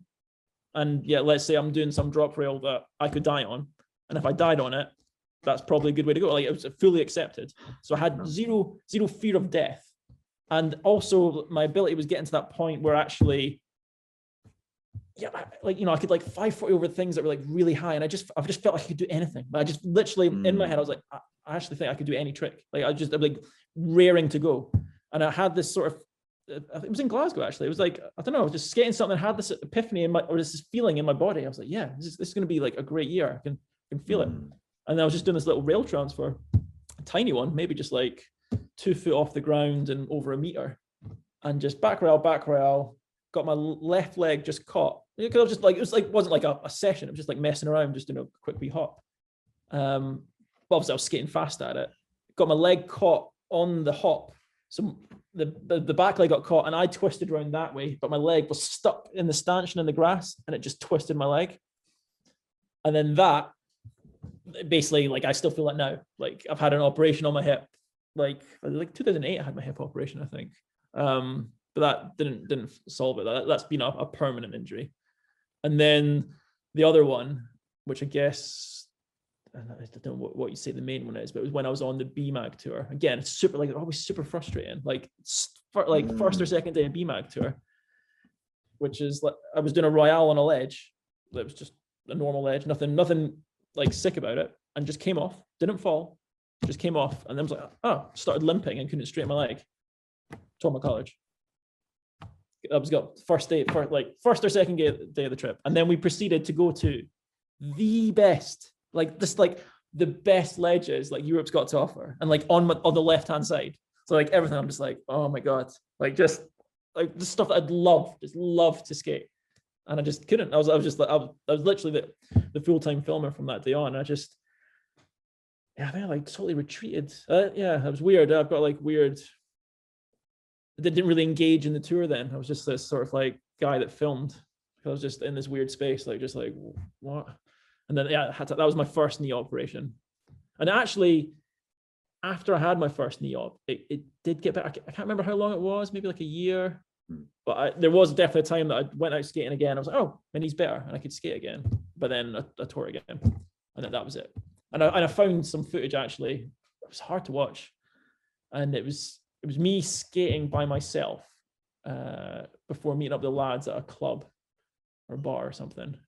Must have been about 2006, and it's just me like sort of, I'll do like a drop ledge, I skate in Bristol, and it looks like I'm actually like, you know, all right. And then it then cuts to a drop rail that was outside the bar, and I'm like pissed, and I'm wearing like some fucking shirt and tight jeans, and then I'm like, you can see I'm just like totally hammered, and the guy's like, hey, you're gonna do the rail. I basically just front royale this drop rail and just land, and just my bad knee is at 90 degrees, like a, you know, like the Mizzou fall, and it just snaps back.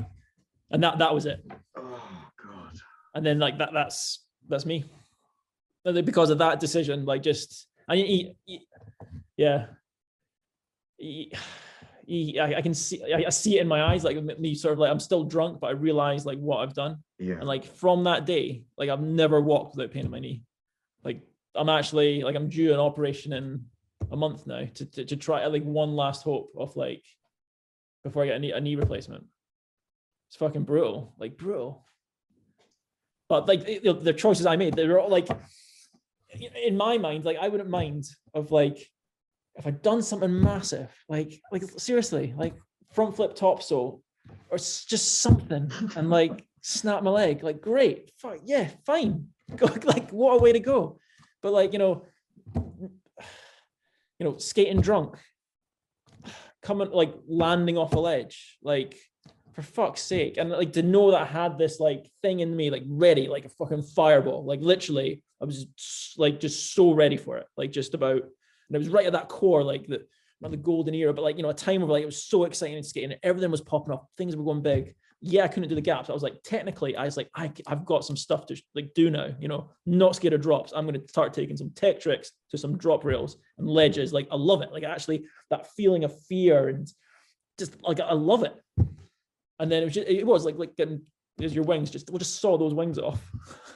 Or that's what it felt. But it's that, you know, in reflection, it's not some mythical power sawing wings off. It's just fucking bad luck. And also don't fucking skate drunk, you dickhead.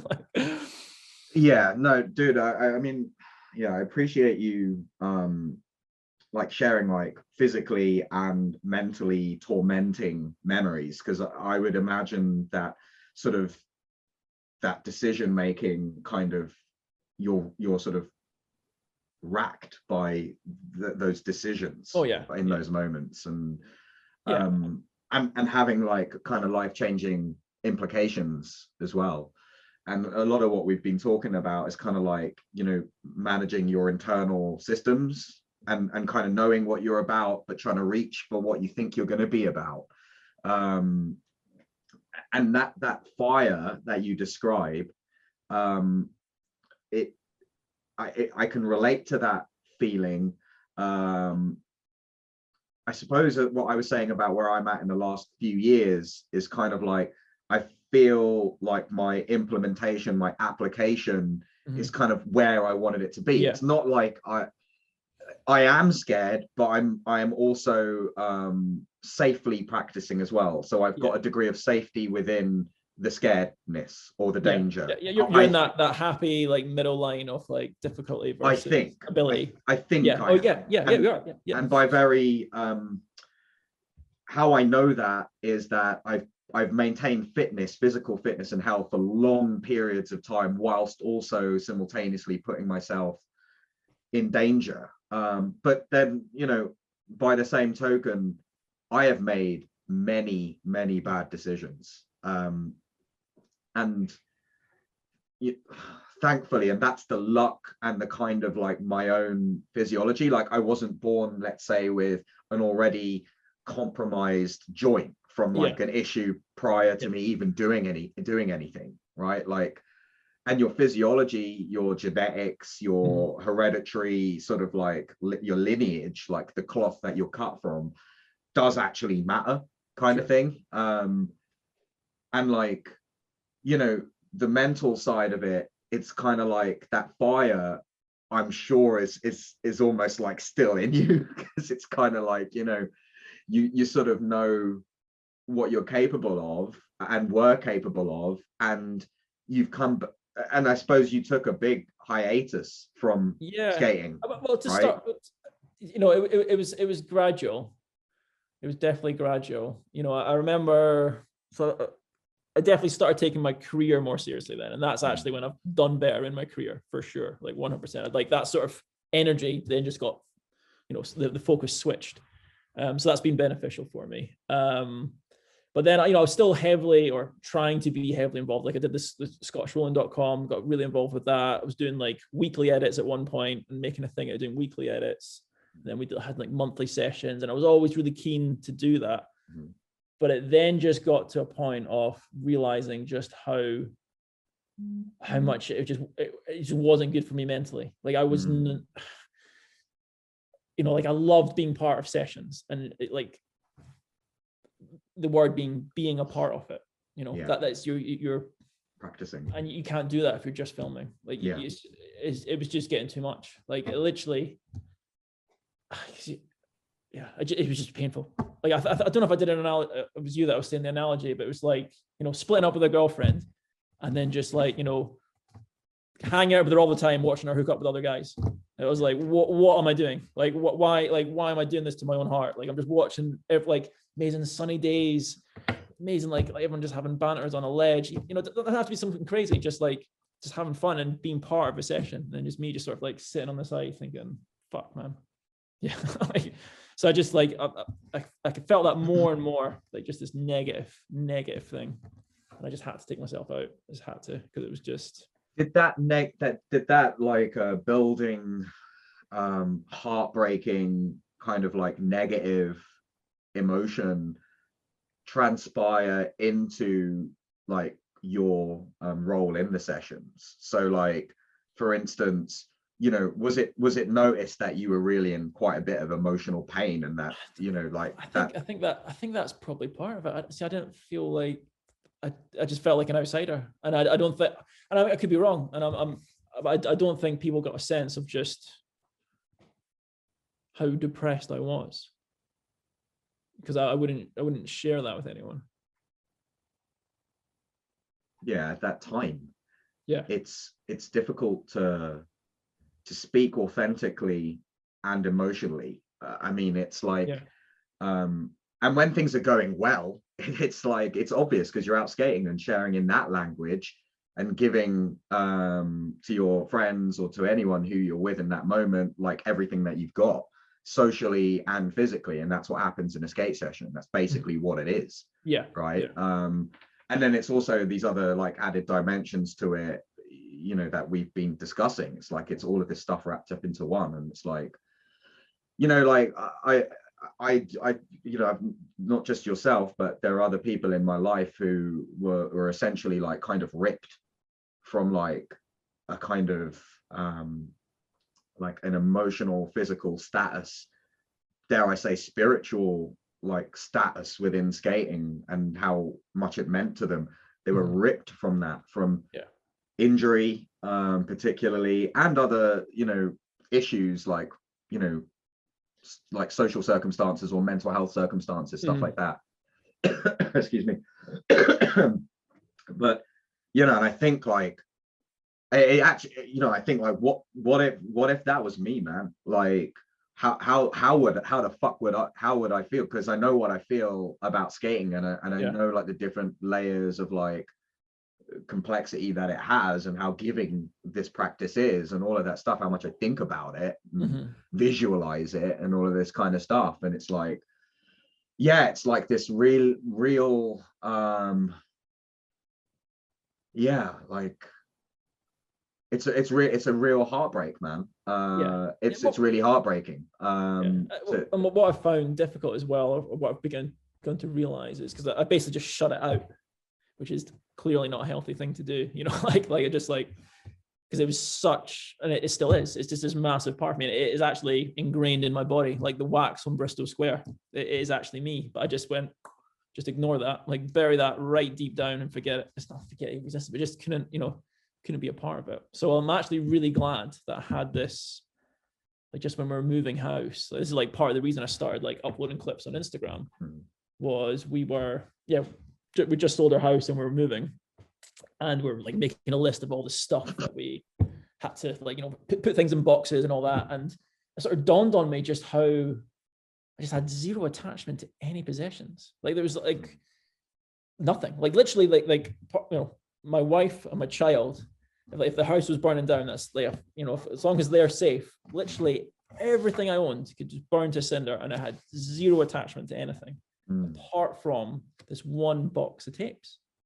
Like I was like, that I'd already like, because I'd had the same experience I'd had with going on sessions with people. I'd have watching those tapes, not like watch them daily or anything like that, like, but once a month, if the lads were around, we might put a tape on, and it was just this kind of, it was just part, like add fuel to that fire. Well, you didn't have to skate.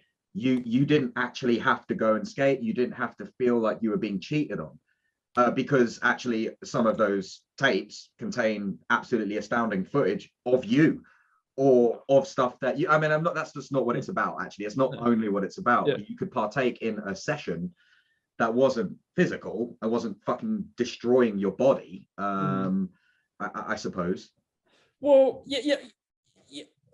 I think we've sort of like lost what I was saying. It was more like actually I couldn't watch them because I felt it too hard. If I was like watching my past, I wanted to be my future. So that it was worse. It was like, I just couldn't even watch the tapes. So I'd like just not discard the box, but like there was just, I'd stopped that. Like it was literally at that point in time when we were moving house, it was in the garage, and it was like, there was ice dripping off, like it was like they weren't like protected by any means whatsoever. I'd like made that choice to like put them at the back of somewhere, and exactly, totally shoved them to the side. But until I'd sort of made that realization, I was like, shit, actually I really care about what's on them. That is my past. And it's not just that is my past, that's actually my life, like fully in there. And I just started watching, and it was realization that how important that was, and I had to like heal myself almost. I hate sounding like it's like weird words to use, but like, well, that was my that was my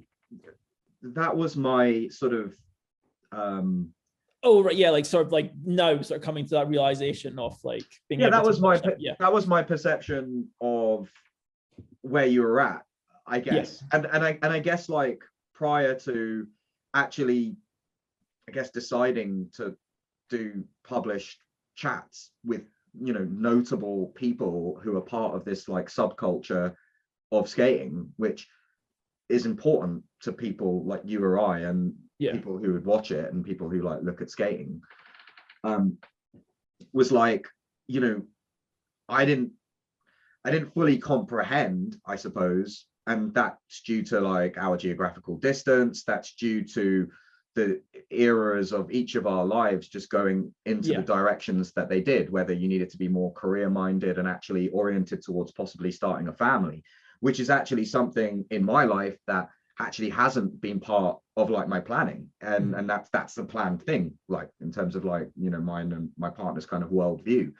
So it's like the very like nature of how our lives were going to go were kind of a little bit different. But then in this sort of era of connectivity with our various different social media accounts, and the idea that we've each got these kind of like Pandora's boxes, right? Like I've got a cache of tapes that, again, it's like a kind of a Pandora's box of like awkwardness, of like amazing shit, of jokes, of like this fucking rave where me, you, and John. I don't even remember that whatsoever. I have no recollection of like acting the fool like that. But trust that we did, kind of thing.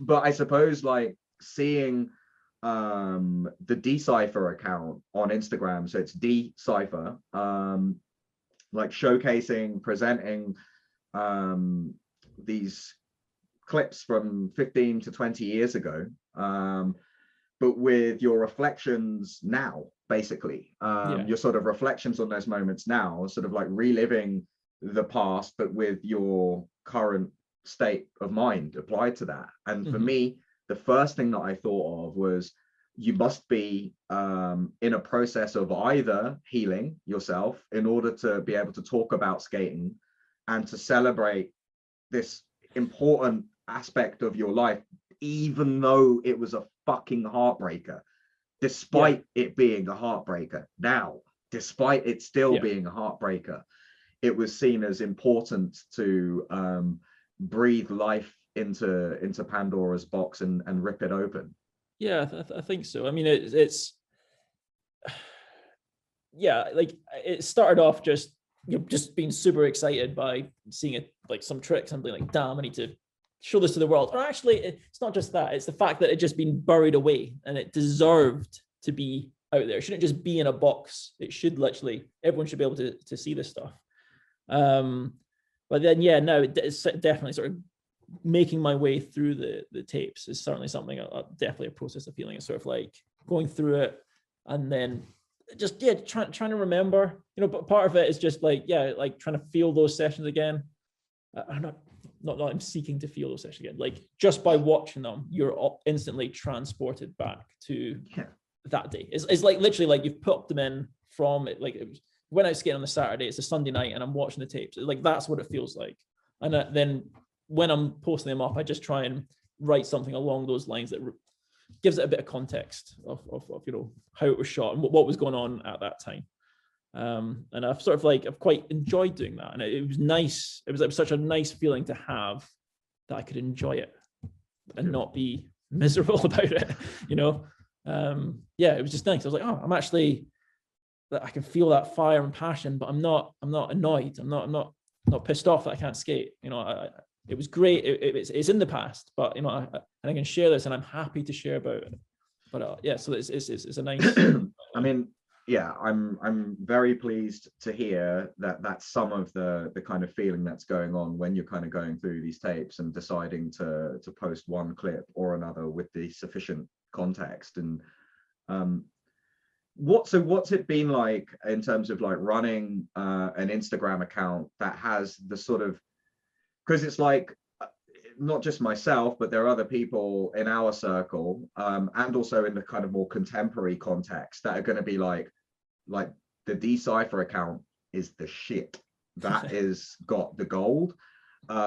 It's like a hidden or a long lost era of like UK Scottish skating that was very just outrageously dangerous shit, like the beginnings of some of the people who are still kind of skating at this point in time, right? What's it been like running that account, some of the feedback and engagement that's gone on with like presenting these, what's that been like for you? Well, I don't really see it as running an account. It's literally, it's just something that I do in the evenings. I'll grab a tape and I'll pop a clip up. So I'm not engaged with it in that sense that it's like a thing, but it's more, although I'm sharing it, that's not the intention. It's almost like this cathartic exercise that I'm going through.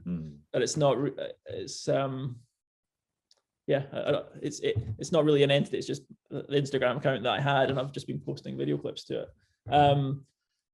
But like I had, like it's been great getting back in touch with some people. Like it really has. Like been reaching out to a few people, and a few people have reached out to me, and it's been great reconnecting with people that I still consider friends, but haven't spoken to in 15 years maybe. And it's just that's been a lovely sort of like side effect from it. But certainly there was never a master plan at all, other than just go through tapes, pick something that you like. and it's something that I'm enjoying doing at the moment. I'm enjoying you doing that. I mean, as soon as I saw that you were posting clips, I was like, oh shit, okay. because I mean, obviously I've been neck deep in filming and, you know, like just doing all of that shit for a long time, but I've got the cachet of tapes. And I was thinking like, like just a few things from our past that we used to do in terms of like the sort of beginnings of sharing content. We used to do like download tapes, firewire download tapes. You want to describe like what we used to do and what we were doing there? The super technical advanced system of sharing clips back in the day. Yeah. Well, yeah, for anyone that doesn't know, yeah, you literally had to attach cameras together with a firewire. So something that looks like a small USB wire. And you'd have to scrub through the tape and find the clip that you wanted to share and press record on the other camera and transfer the clips. And there's just, it's actually a shame that we did them, because what that meant is the original tapes were certainly on my side, were taped over. So you'd have about like 10 tapes, you consolidate all the landed tricks onto one master tape, and then you just re-tape over the tape to save you buying. Yeah. But it's a shame, because actually some of the most exciting things, or what I'm interested in now, as well as the tricks, is just the little background elements between the sessions. And actually, like some of the stuff I've been posting was just tricks that would never have been in a video, because they're just misses. They're just people missing something, or just the attempts. And I love it, like seeing that sort of like this drama. Like, yeah, it's just like it's a whole other sort of subculture, everything that's contained within them. Yeah, it's hard to sort of put into words, I guess, but it's just, yeah, that's what's really exciting about them. But yeah, on the master tape, it's just all, we'd get together, whether it be like, you know, different areas like Dundee, Edinburgh, Glasgow, down in London, and we just all share clips. So each person, you probably have a download tape that's got my clips on it as well. I'm sure I do, and I'm gonna get those sorted in a not too distant future. I mean, in terms of my like media organization, sometimes I'm a bit of a scatterbrain. I mean, I'm doing a lot of like new stuff where it's like I've got to get my tape sorted, and I will. And we were sharing clips. I mean, you used to come down to London, you stayed at Ollie Short's often.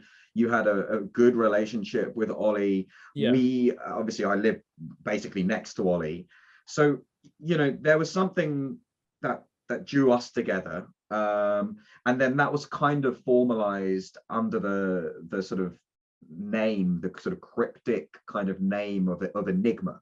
Right. I mean, where to start with Enigma? And most people know what it is from the United Kingdom. Most of the people who I skate with know what Enigma is, but because there's that sort of cryptic kind of element to it, there's always a bit of mystery about it. Who's the brainchild of Enigma? And where did this get going?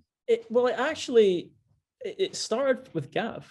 So originally, right back when, it was Gav had approached me, and this is just when Gav Nelson, sorry, had approached me and Chaz, and with because this is in the era of, like, you know, puberty jeans. Like, puberty was the big company in the UK, and I think Gav was thinking that we could create something similar in Scotland, like to have something, a company that could be a clothing company that got together the best skaters and potentially, I guess, ultimately make money from, I guess, you know. And it was going to be myself, Chaz, and Gav that ran it. And I'm not too sure when that changed into myself and Ollie leading it, but I think, you know, we went to the States with Gav in 2000. And I think it's for the IMYTA, and I remember that was a sort of like a turning point for him, where he started taking a step back from skating. I don't know if he picked up an injury or what happened, but very much after that trip, he starts like fizzling out a little bit. And I think he was just taking his career more seriously.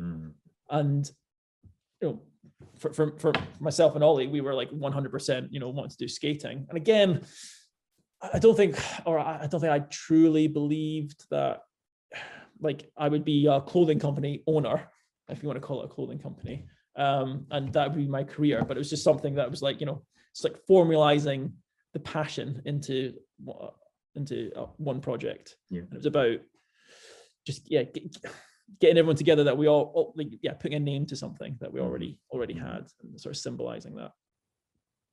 So the name Enigma, and the sort of, I guess, iconography of Enigma, what were the sort of overarching kind of influences to how it had appeared as a branding or as a... Well, yeah, so the sort of triangle logo was based originally on 3 circles. It was actually myself, Gav, and Chaz originally.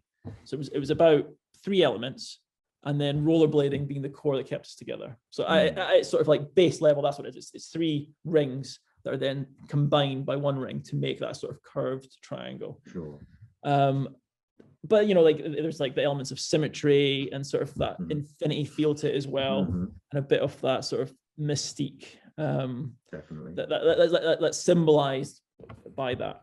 So it's that's where it came from originally. And it was I think it was Chaz that came up with the name Enigma. And as soon he'd been, I don't know if it was on the Freedom Tour, but maybe it was just on a day that we were sessioning, and he in the morning said, "Oh, I've got this name, but I can't remember what it is," which is a weird thing to say. So I can't think of it, but it's this name. It's so mysterious. It's a mysterious to him. Yeah. And then like he just said it at the end of the day, and we're like, yeah, that's it. That's definitely it. And yeah, so it was Chaz that coined the phrase, and then myself that had sort of come up with the logo design. So there was this like fucking incredible skate video, the Enigma video. It's legend shit. Basically, it's there's some pretty meaty tricks in there. It's definitely. Pretty insane. It's insane. I mean, from the inception of Enigma, like Chaz forgetting then remembering the name, and the 3 of you and coming up with that. So was the graphic, the logo, that you came up with, that you put that together, kind of thing. It was the 3 of you, and from that point to like the Enigma video, what is the process to sort of, because there was a pretty extraordinary group, because you remember there's that group picture of us outside Ollie's. Yes. Yeah. It's like a photograph of like a bunch of people, right? Yeah. It's a pretty crazy group of people. Yeah. I mean, yeah, exactly. We were just trying to get everyone together that had that exact same, like that passion. It wasn't just about ability. It was about that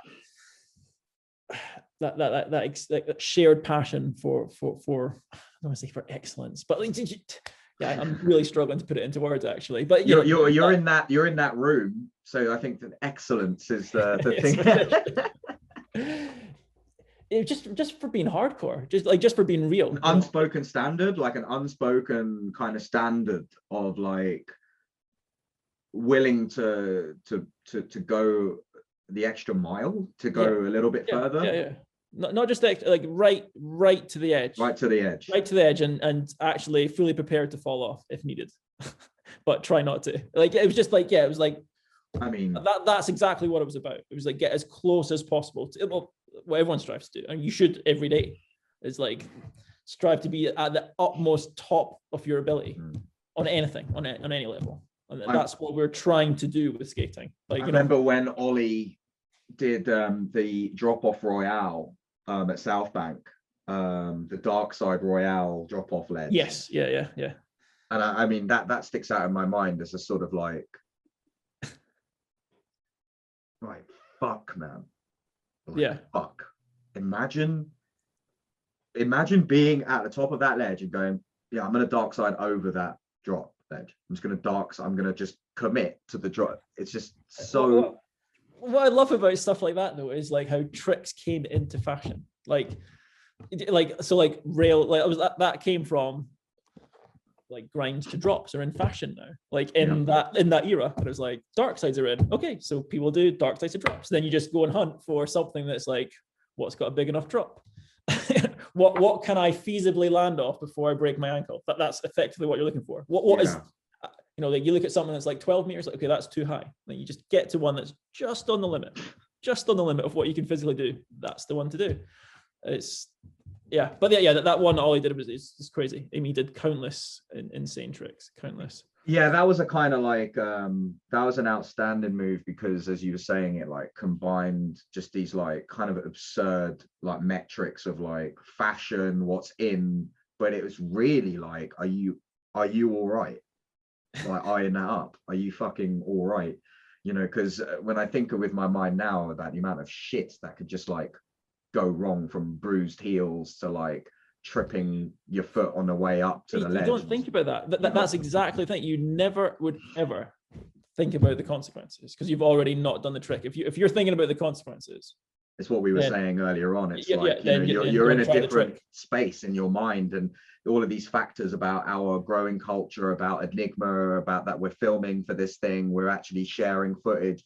It felt like something monumental was happening in that era. I said that earlier on, like when I first went to see you in Scotland. Yeah, it was like, I was urged and driven to go the extra mile for this thing that I didn't know what it was going to be, but it seemed like something special was kind of happening. And at the time of Enigma, especially when that photograph was taken outside Ollie Short's house when we we're all together, did we go on a tour right there and then? Was that? Yeah, that would be the start of the tour. That would have been. And that was the Freedom Tour, right? No. So no. The Freedom right. Tour was something that me and Ollie, that was 2000, and it was James Moll and Ollie that came up from London. Yep. And then I think it's like Chaz joined us for some of it. It was Mike that was driving the van, and it was Baz and Jim, myself and Alan Dick and Joe Harty as well. So I think it was, did we have two cars or was it just the one van? Yeah. So it was just Ollie and James Moll from England for that one. And that was just like 1 week off, and we just traveled around Scotland effectively and sort of hit the key highlights in where is the footage from that? In my box of goodies on this computer that I'm staring at. Right. I actually have 3 imported tapes from the Freedom Tour. Okay. Yeah. And did that come to fruition, like as a video, or? Oh, there's like there's an edit. I think it's actually online at the moment. Yeah, there's the video we did called Hidden Forces. Hidden Forces. Yes. Yeah. So that's there's a 2 minute or 3 minute video that a 3 minute section. Didn't you do a section to that Binary Star tune, the KGB? Yeah, I love that. Yes. Yeah, I can't remember what section that was, but yeah, I definitely did use that tune because I actually really like Binary Star. They're a wicked rap group. I still listen to Binary Star now, but I just remember this like hyper epic, fucking hard section that, because there were a lot of edits that were made but never actually came out, sort of thing, or there were edit ideas, right? Yeah, I mean, like, because I used to have decipher.com, and I used to just post stuff up on that. Like before there was video sharing platforms, I literally just have a website that you could just download the QuickTime movie from. So there was like lots of random obscure edits to different hip hop for sure, and mostly over dramatic, I'd say. But yeah, and a lot of them are lost now actually, which is a bit of a shame. I'm hoping to come across a couple of them on the tapes, but I think they're probably on a hard drive somewhere. So yeah, I'm a lot more adept at keeping track of my exports and essentially like knowing exactly where everything. I mean, I don't think I'll lose anything now. Touch wood.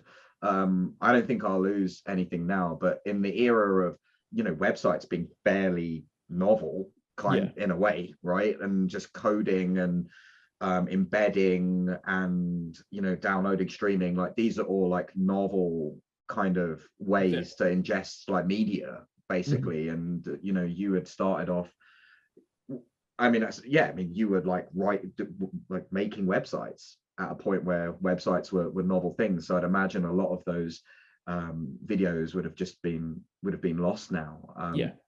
Actually, I had a situation with when Shima Skate Manufacturing, SSM. I don't know if you know about that. Do you know anything about SSM? Well, yeah, I did the launch web page randomly.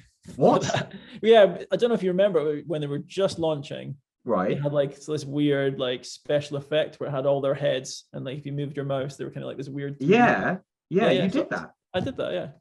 Did Ollie reach out to you to do that? Yeah, because at that point I was still, I mean, that was around about 2008, 2009, right? Or was it going later?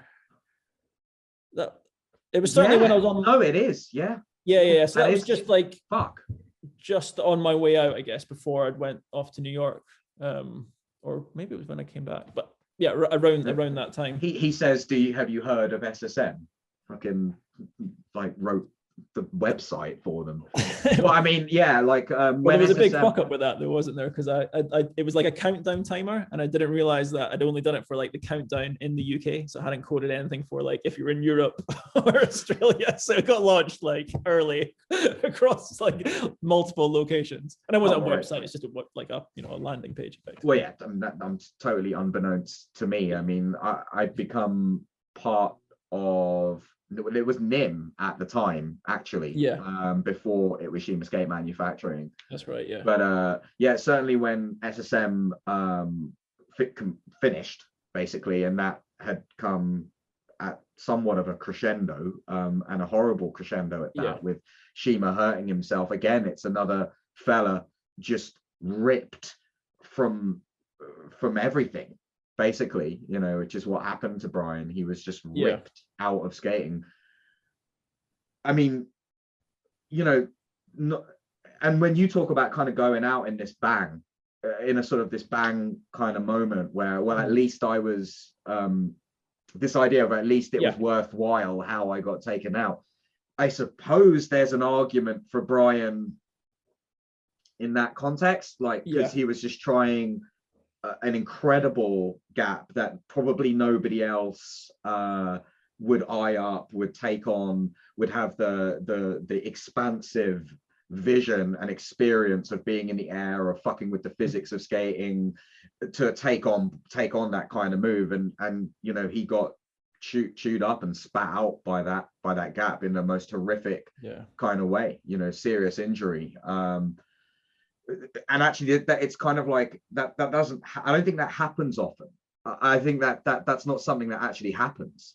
No. It's really like more like this attritional degradation, it's like of the iceberg body moving slowly, isn't it? Yeah, you kind of notice it. Yeah, and actually it's something I've been thinking about recently, like, because like doing the skating, just continuing on as I've been fortunate enough to have done, hasn't come for free. Like, I mean, I certainly have certain feelings and sensations where it's just like, where's that going? Like, where is that going? I feel all right, but it's like, where's that going? And well, I guess what I was actually going to say to reference the idea of like edits being embedded into like websites, and like this idea of them just kind of like being lost, is actually when SSM went down, a lot of the videos that were on the Vimeo also went down with the site, because Brian, in his like visceral and painful reaction to what had happened to him, right, he just took everything down, everything stopped. All of the website, all of the media that was uploaded onto the website came down. And a lot of the riders had like, done like edits, had made clips, had contributed, clips, footage for montage edits and stuff like that. There was a particular edit that myself, Mark Moreno and Adria Saar had created of us skating in Barcelona, that basically was missing for about 5 or 6 years, only up until last year. Moreno actually found it somewhere festering in the corner of a drive that hadn't been looked at. He had to get it out kind of thing, and then we found it. So yeah, and it was, I sent out like messages on Facebook or on Instagram, just like, has anybody got like downloaded, or it had the link for this edit that might have been embedded in a website that was embedded in a website somewhere in the internet on Earth somewhere. And it didn't really bear any fruit up until last year, where we actually got the edit, which will come out at some point. But it's like, oh my god, like fuck man, like these moments are so bloody important. They're just so important. Like you wouldn't realize how much a piece of your heart or your mind that was missing there. Like, and it was one of the biggest things for me that I thought about. I was like, where is that edit, man? I'm never going to see it again. We're never going to see those moments again. We're never going to, have that, that moment where we were together encapsulated. That's what that edit was about, right? But yeah, like Brian's injury ripped everything down. Everything came down, and I understand it. I totally understand. I can totally relate. Yeah. It's like build a fort and burn it down. Yeah. I always think like, I wonder what would have, how would have SSM fared had that not happened, because it seems as though at this point in time you can't really listen to many like skate podcasts without like this idea of this boom and resurgence and kind of like realization of what our whole subculture and has been, and all of these people involved in it have been building for these years, and that it's taken a real above and beyond level of commitment to stay involved through physical pain and through the other kind of deviations of life, like having a kid and a wife and having a family and having a career. I always wonder like what I'm like nodding along, like I didn't stay along. I left. But you did and you didn't. I mean, like that's the thing. It's like I think there is like a degree of pushback when I talk frankly with some people who are close to me about certain people who've like come like back and gone, oh yeah, I'm back. And it's just like, well, yeah, that's cool. Where were you like 10 years ago? Like, we were like staying strong in the streets, right? Like we kept going. But how skating lives in somebody's mind isn't really represented on Instagram. Like it's just not like and people's circumstances, especially when it comes to injury, is like, it's their own and it's a personal thing. So I never really thought that about like Decipher or your like re-emergence. I was thinking more along the lines of like you were taken, right? Some of those decisions could have been better. The Drunken Royale, says something about it says something about like the quite diverse psychological state that when you do something like aggressive skating, you're presented with these different states to be in, and it's about learning about yourself, and it's about like the journey of you, and it's like, is it a lifelong regret, and how does lifelong regret like live in your fibers, like the idea of having regret, and like well, you can't though, that's the thing. I mean, you can't get hung up on regret. You just have to accept what's happened and learn from it. That's all you can do. Regret, that's the point. That's what it teaches you. Yeah, it's kind of like it teaches you that, and you've got a child who will need dad's wisdom and mum's wisdom, obviously, but will need that kind of wisdom. It will need somebody who's kind of like punched to the edges of things physically and mentally, and has strained himself to like the edges. And I don't know if your daughter will ever find out about like this like traumatic turmoil that dad went through in his earlier I don't think we'll I don't know how much we'll chat inline about skates. That. I am hopeful that she's got a bit of a sort of adrenaline junkie side to her though. Like she definitely is keen to jump off things, and so I'm excited about doing like some sports with her, because like at the moment, like what I've sort of discovered or try to do now is I go like wild swimming, like jump off cliffs, because it's like this one thing that I can. It's like literally like I can't even like cycle a bike, like walking sore, but it's like the one thing I can do where low impact. Like I'm not very good at it, bear in mind. Like, so what kind of cliff jumping are we talking about here? Like just like well, I say cliff jumping, like that is overselling. No, you jump off. It's just jump off high things into cold water, and like maybe or maybe not land smoothly, but like how high?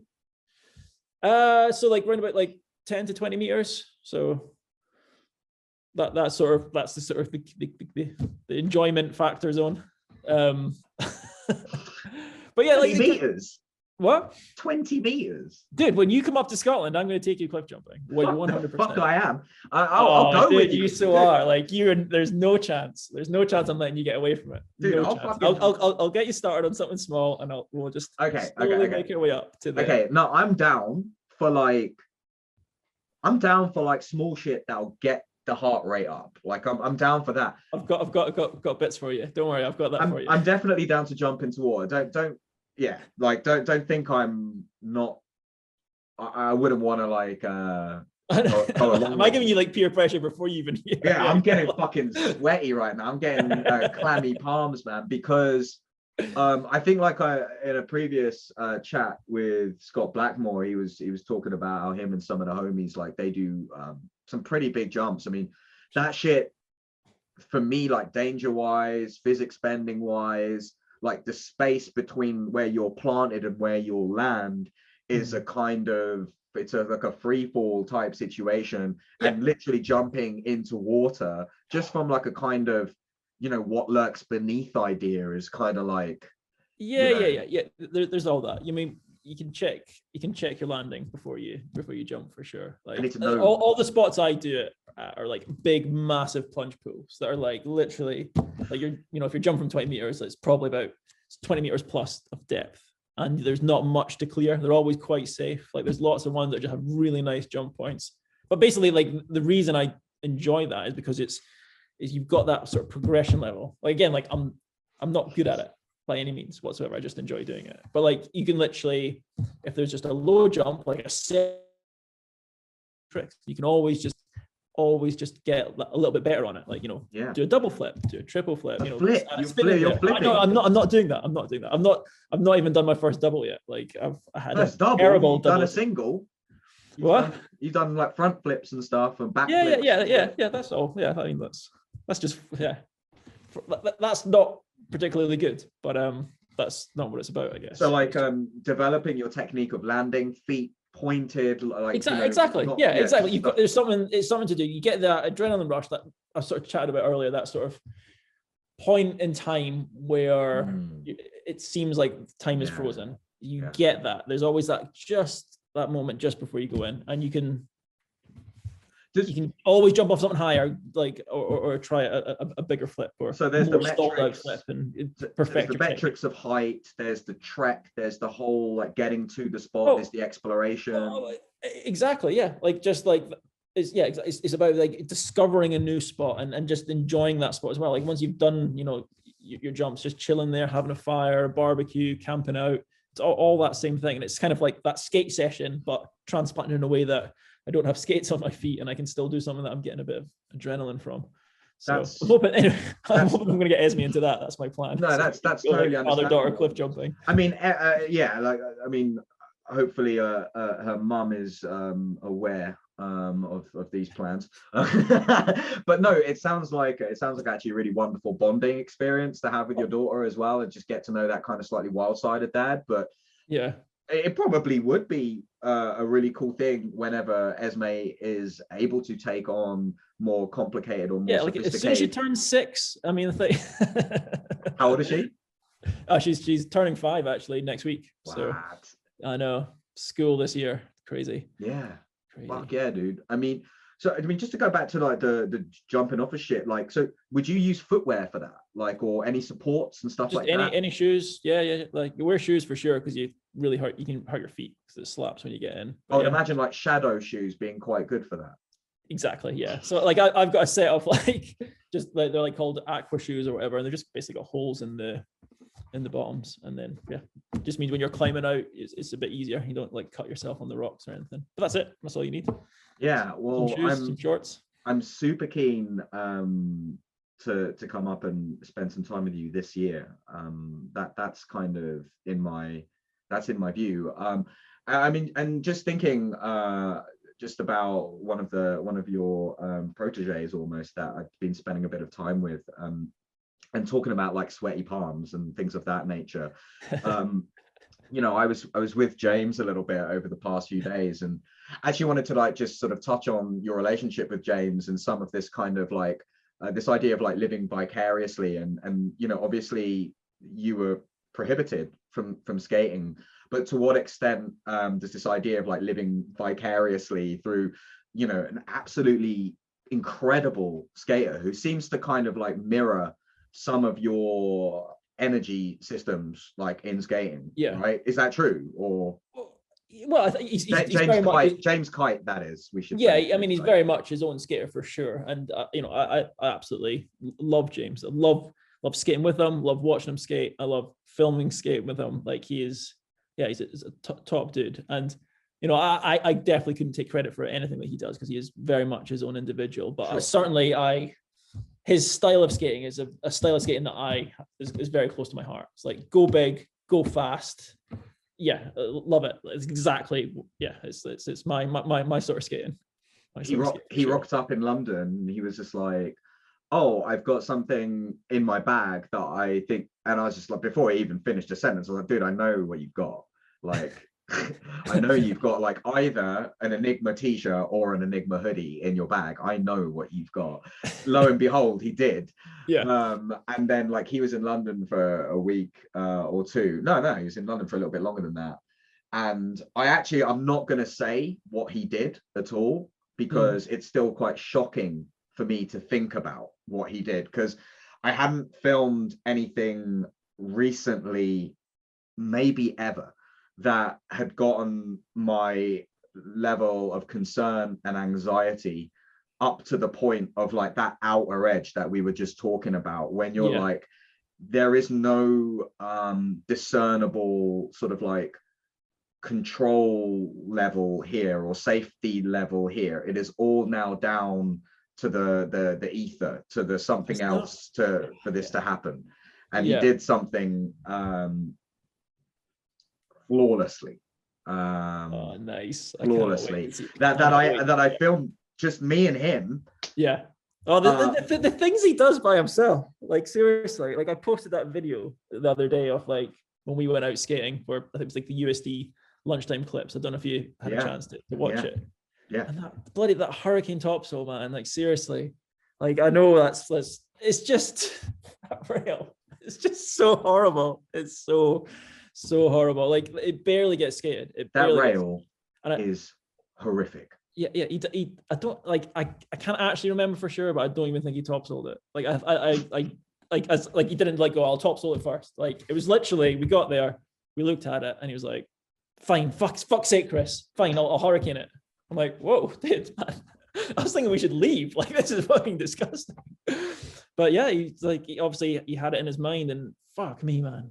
Yeah, it's just like I could watch that trick for days. Like just it's so good. And the way like he like the first fall he had is exactly what you'd expect to happen. Like that, like really sore, like sort of bashing your knees off horrific. It. Yeah, just like makes you want to sort of not try it again. And yeah, just gets back up.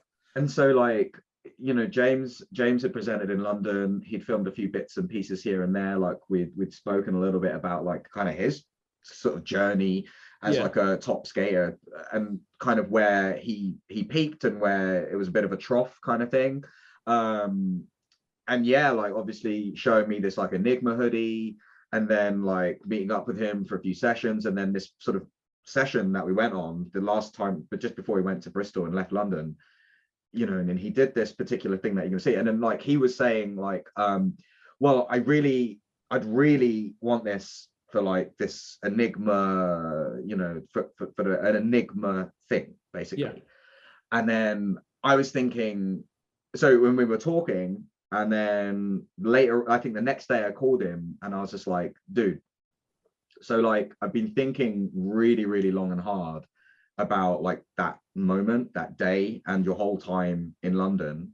And I proposed to him that like, actually, you know, that particular piece of footage, I wanted it to come out in a video that I'm working on, and sort of proposed to him that, you know, the moment, if you're, when you said, oh, you know, the shit that James does on his own, well, when he did the hurricane topsail, he was with you, right? And he's with a guy who is a fucking legend in skating.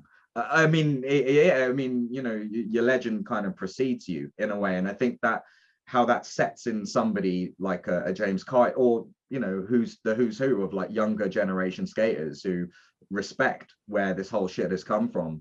you know, I sort of said to James, like, well, you know, it was just you and I out on that day, street skating together. Yeah. And as it was happening, as we were doing it, there were some other things that happened in that day that were just really fucking cool, that just were like, it's just the fact that we're together, that I'm with you and there's nobody else, right? Yeah. And so, like, I basically said to him, like, I'd be really reluctant to take that clip out of that context, because the context is actually like, you just did this move in an iconic London space that you know very, very well, actually, right? The Barbican, right? Yeah. And yeah, it just kind of, you know, the high and the absolute terror, and then, you know, the emotion that is released when he landed this, and like, I'm sort of shaking, I left the camera rolling, this kind of thing. And it's a real, like, it's a real moment of magic with James. And I just thought it was a really cool thing. So I was like, yeah, I've been speaking with Chris quite a lot over the last few weeks and months, and we're going to plan to like kind of like catch up really, and actually publish that catch up. It's kind of an important thing to do so. And I just loved how resonant James was and is. You know, kind of want to just plan to like see him at some point again in a not too distant, and crack on with some things if you know, James is kind of like one of the like living kind of, I don't know, like legacies of Enigma or whatever, holding the torch, you know, holding the torch kind of thing. Yeah, because he's a fucking wild motherfucker, man. Like, he's a wild dude. And when people have that wildness in them, it's, you know, the warm up to this thing that he did. All I'm thinking is like, okay, I'm a trained nurse, like I might have to like do something, like I'm gonna have to resuscitate him. Like, I'm just thinking of like all of the shit that like I might have to do if this goes wrong.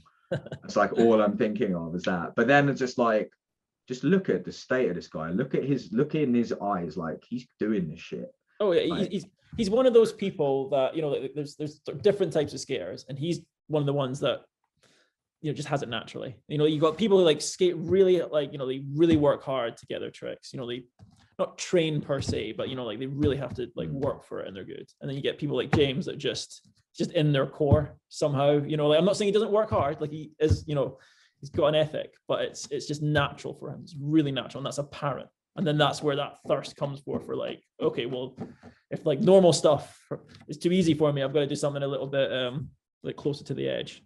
So yeah, I was really impressed by his ability to like scale down his moves and have fun without there being like a kind of overarching pressure to like just go and kill himself. But then by the same token, he's got that tendency as well to like do something magnificent and stupendous, which he did.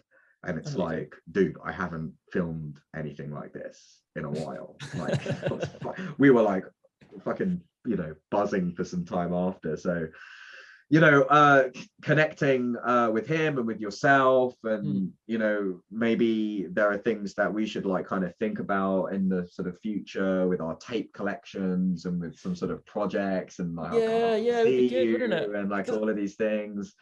I'm so you're gonna have this surgery on your knee.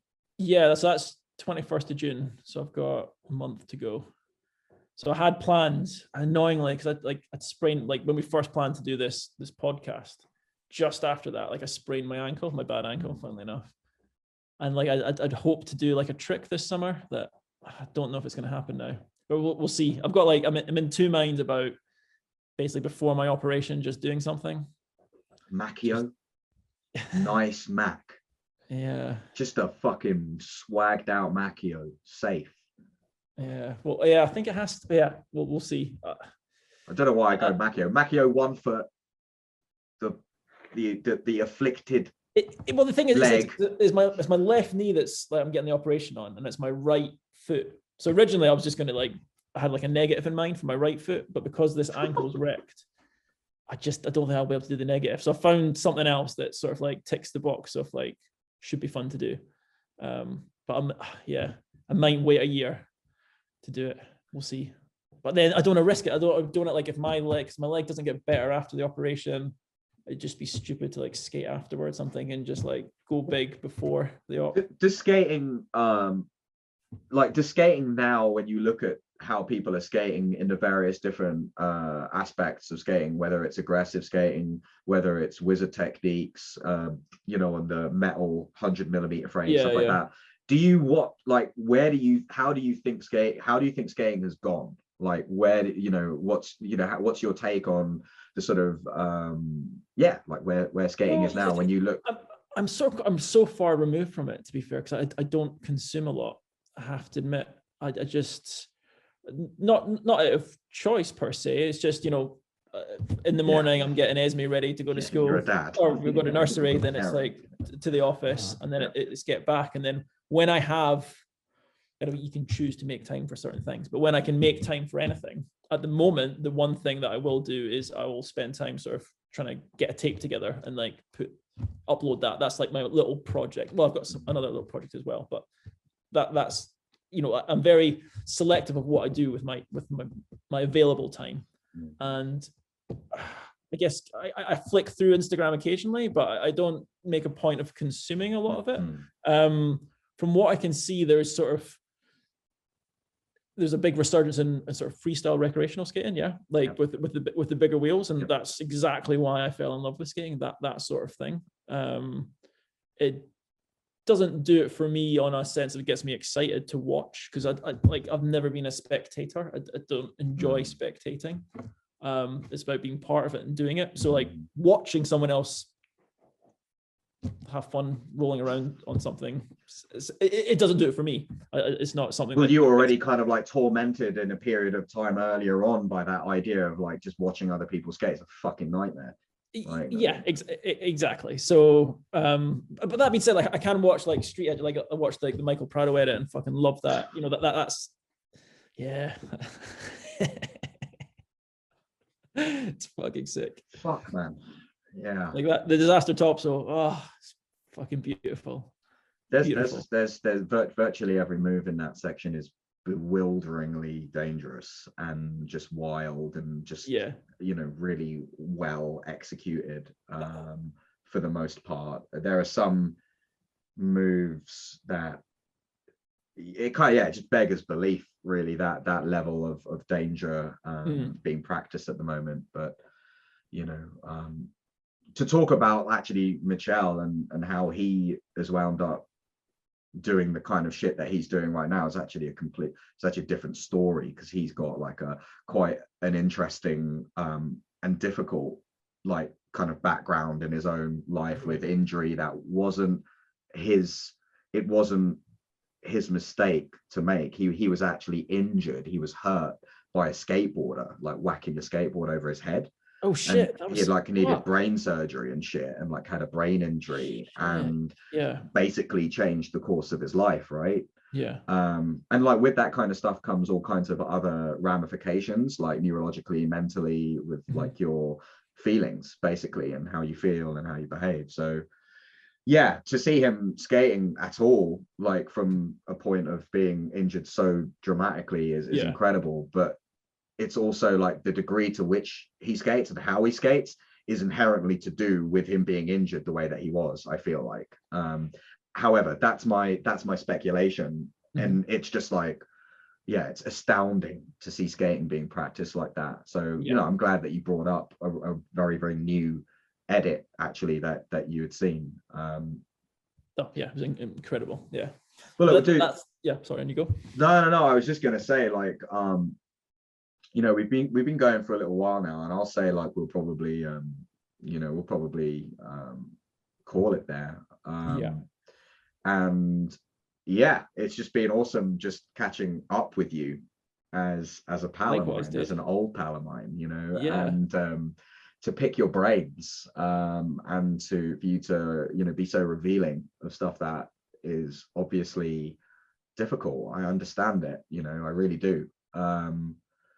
But it's kind of like your cross to bear, isn't it? This whole like journey in skating and well, that I mean, it's that funny thing. It's like I can't be too self-indulgent in my own sort of sob story, because like you say, you know, there's lots of things that have happened to other people that are worse. You know, it's just my inability to cope with my own little miniature sob story. So yeah, I think you coped with it admirably well. I don't know what I would do. I don't know what I would do. I don't know how I would cope. I think I would have found it equally, if not more difficult, because of what I feel inside about skating and how much, you know, how much I feel about skating and what it's like meant for me, right? But I think we will see each other this year, because it's not as if I'm going like abroad. So it's kind of like it's this weird time where I'm like, your options are Scotland or no, but the Scotland, actually, conversely, the idea of Scotland is as wild and amazing and beautiful as like the Bahamas or something. Oh, yeah. It's and actually, every time I've ever seen Chaz recently, I always touch on his like intrepid outdoor lifestyle as a sort of benchmark of my future. Like I figure myself to be in those kinds of scenarios, right? Like, and I yearn for that kind of scenario. So if you're telling me you're going to take me to jump off of shit and just like chill and you'll like, be in that environment, yeah. and then also jumping off shit. I mean, you'll love it. You will love it, I promise. I'm fully on that, man. And yeah, Chris, yeah, just look after, man. I appreciate your time. I appreciate you. Maybe we'll do this again, because actually I didn't even really look at anything here. It kind of, you know, there's loads of shit that I would have wanted to have asked you about certain people or certain you know, influential factors, points of influence, shit like that, but I don't know, man. Maybe there's just we have to just get through some of that stuff on another occasion. Sure. Yeah, no worries, Paul. Thank you so much for inviting me on as well. I mean, it's been a pleasure for sure, and it's been totally great catching up with you. Pleasure's all mine. You are the legend, not myself. No, dude, that's too kind. Dude, that's too kind. But look, I'll say peace. See you there, dude. We'll be talking soon, man.